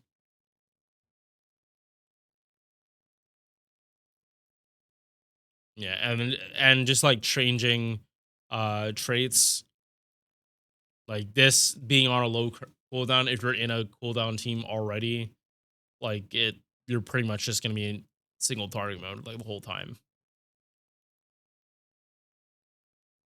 So yeah, she's staying here until she gets some kind of other buff that makes either the AoE more viable or the single target even more viable. Either one, and UDK Bargus is going to be good. Like this is definitely an MP1 problem for her though. It's definitely an MP1 problem because the refund issue in AoE would be solved if she just got more overkill. But it like again, it's not going to be solved that easily. Uh, it's got to be. She could definitely use another card buff in her skills. Let's just say that. All right. Last thing, I know this tier list like hasn't changed that much. Been like very little placement. Um, that I mean, these are just MP1s anyway. And this isn't the full redo for the list. All right, Ptolemaeus. He is like basic, like he is the upgraded version of what Bargus wants to do. So like swap between AoE and single target. You choose your ascension and you play your playstyle around that. Um, this is AoE. He swaps.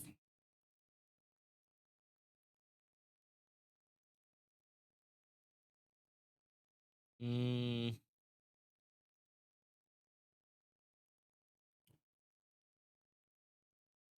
yeah, like he's very not selfish in his first skills, and like the selfish buffs come like on his third skill, depending on what ascension you're on. In Vitch teams, you're able to like start with single target next turn and swap to AoE, and then Vitch would reduce cooldown and swap you back to single target, and then you'll get like both sides of this. Single target ignores defense, reduces defense, and ups MP damage. AoE ignores evasion. Uh yeah, so it's defense pierce versus ignore evasion.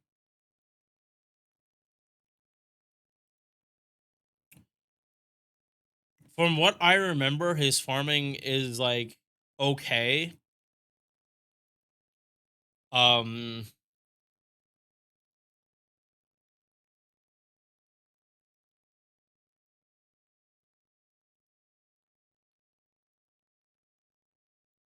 yeah, like his arts farming is okay. It's I don't think it's like groundbreaking if I'm not mistaken.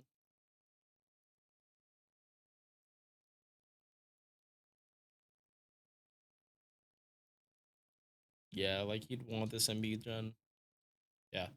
Um yeah, him being able to swap like mid fight and then swap back depending on how you build him is like pretty much the only reason he's an A plus.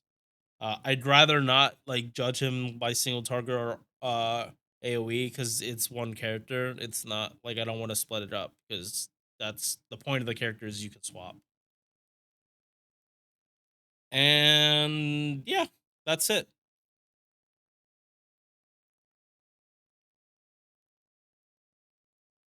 I am more happy with this. I am glad I tested Helena. Like truly, I'm glad I tested that out because I really thought her refund was worse. But she truly is saved by the fact that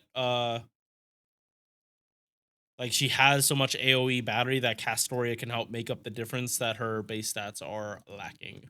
And just real quick, I just want to double check her base attack. Not terrible. Yeah, really, I think Elena gets so much more shit than she actually deserves. Like from me included. But it just has to do with that Narf skill. That shit is dog shit. 2,000 extra damage. All right. Time to go back to like actually doing stuff that I want to do on my Sunday. Not that I don't want to do this, but I can't. I got to be sober the whole time.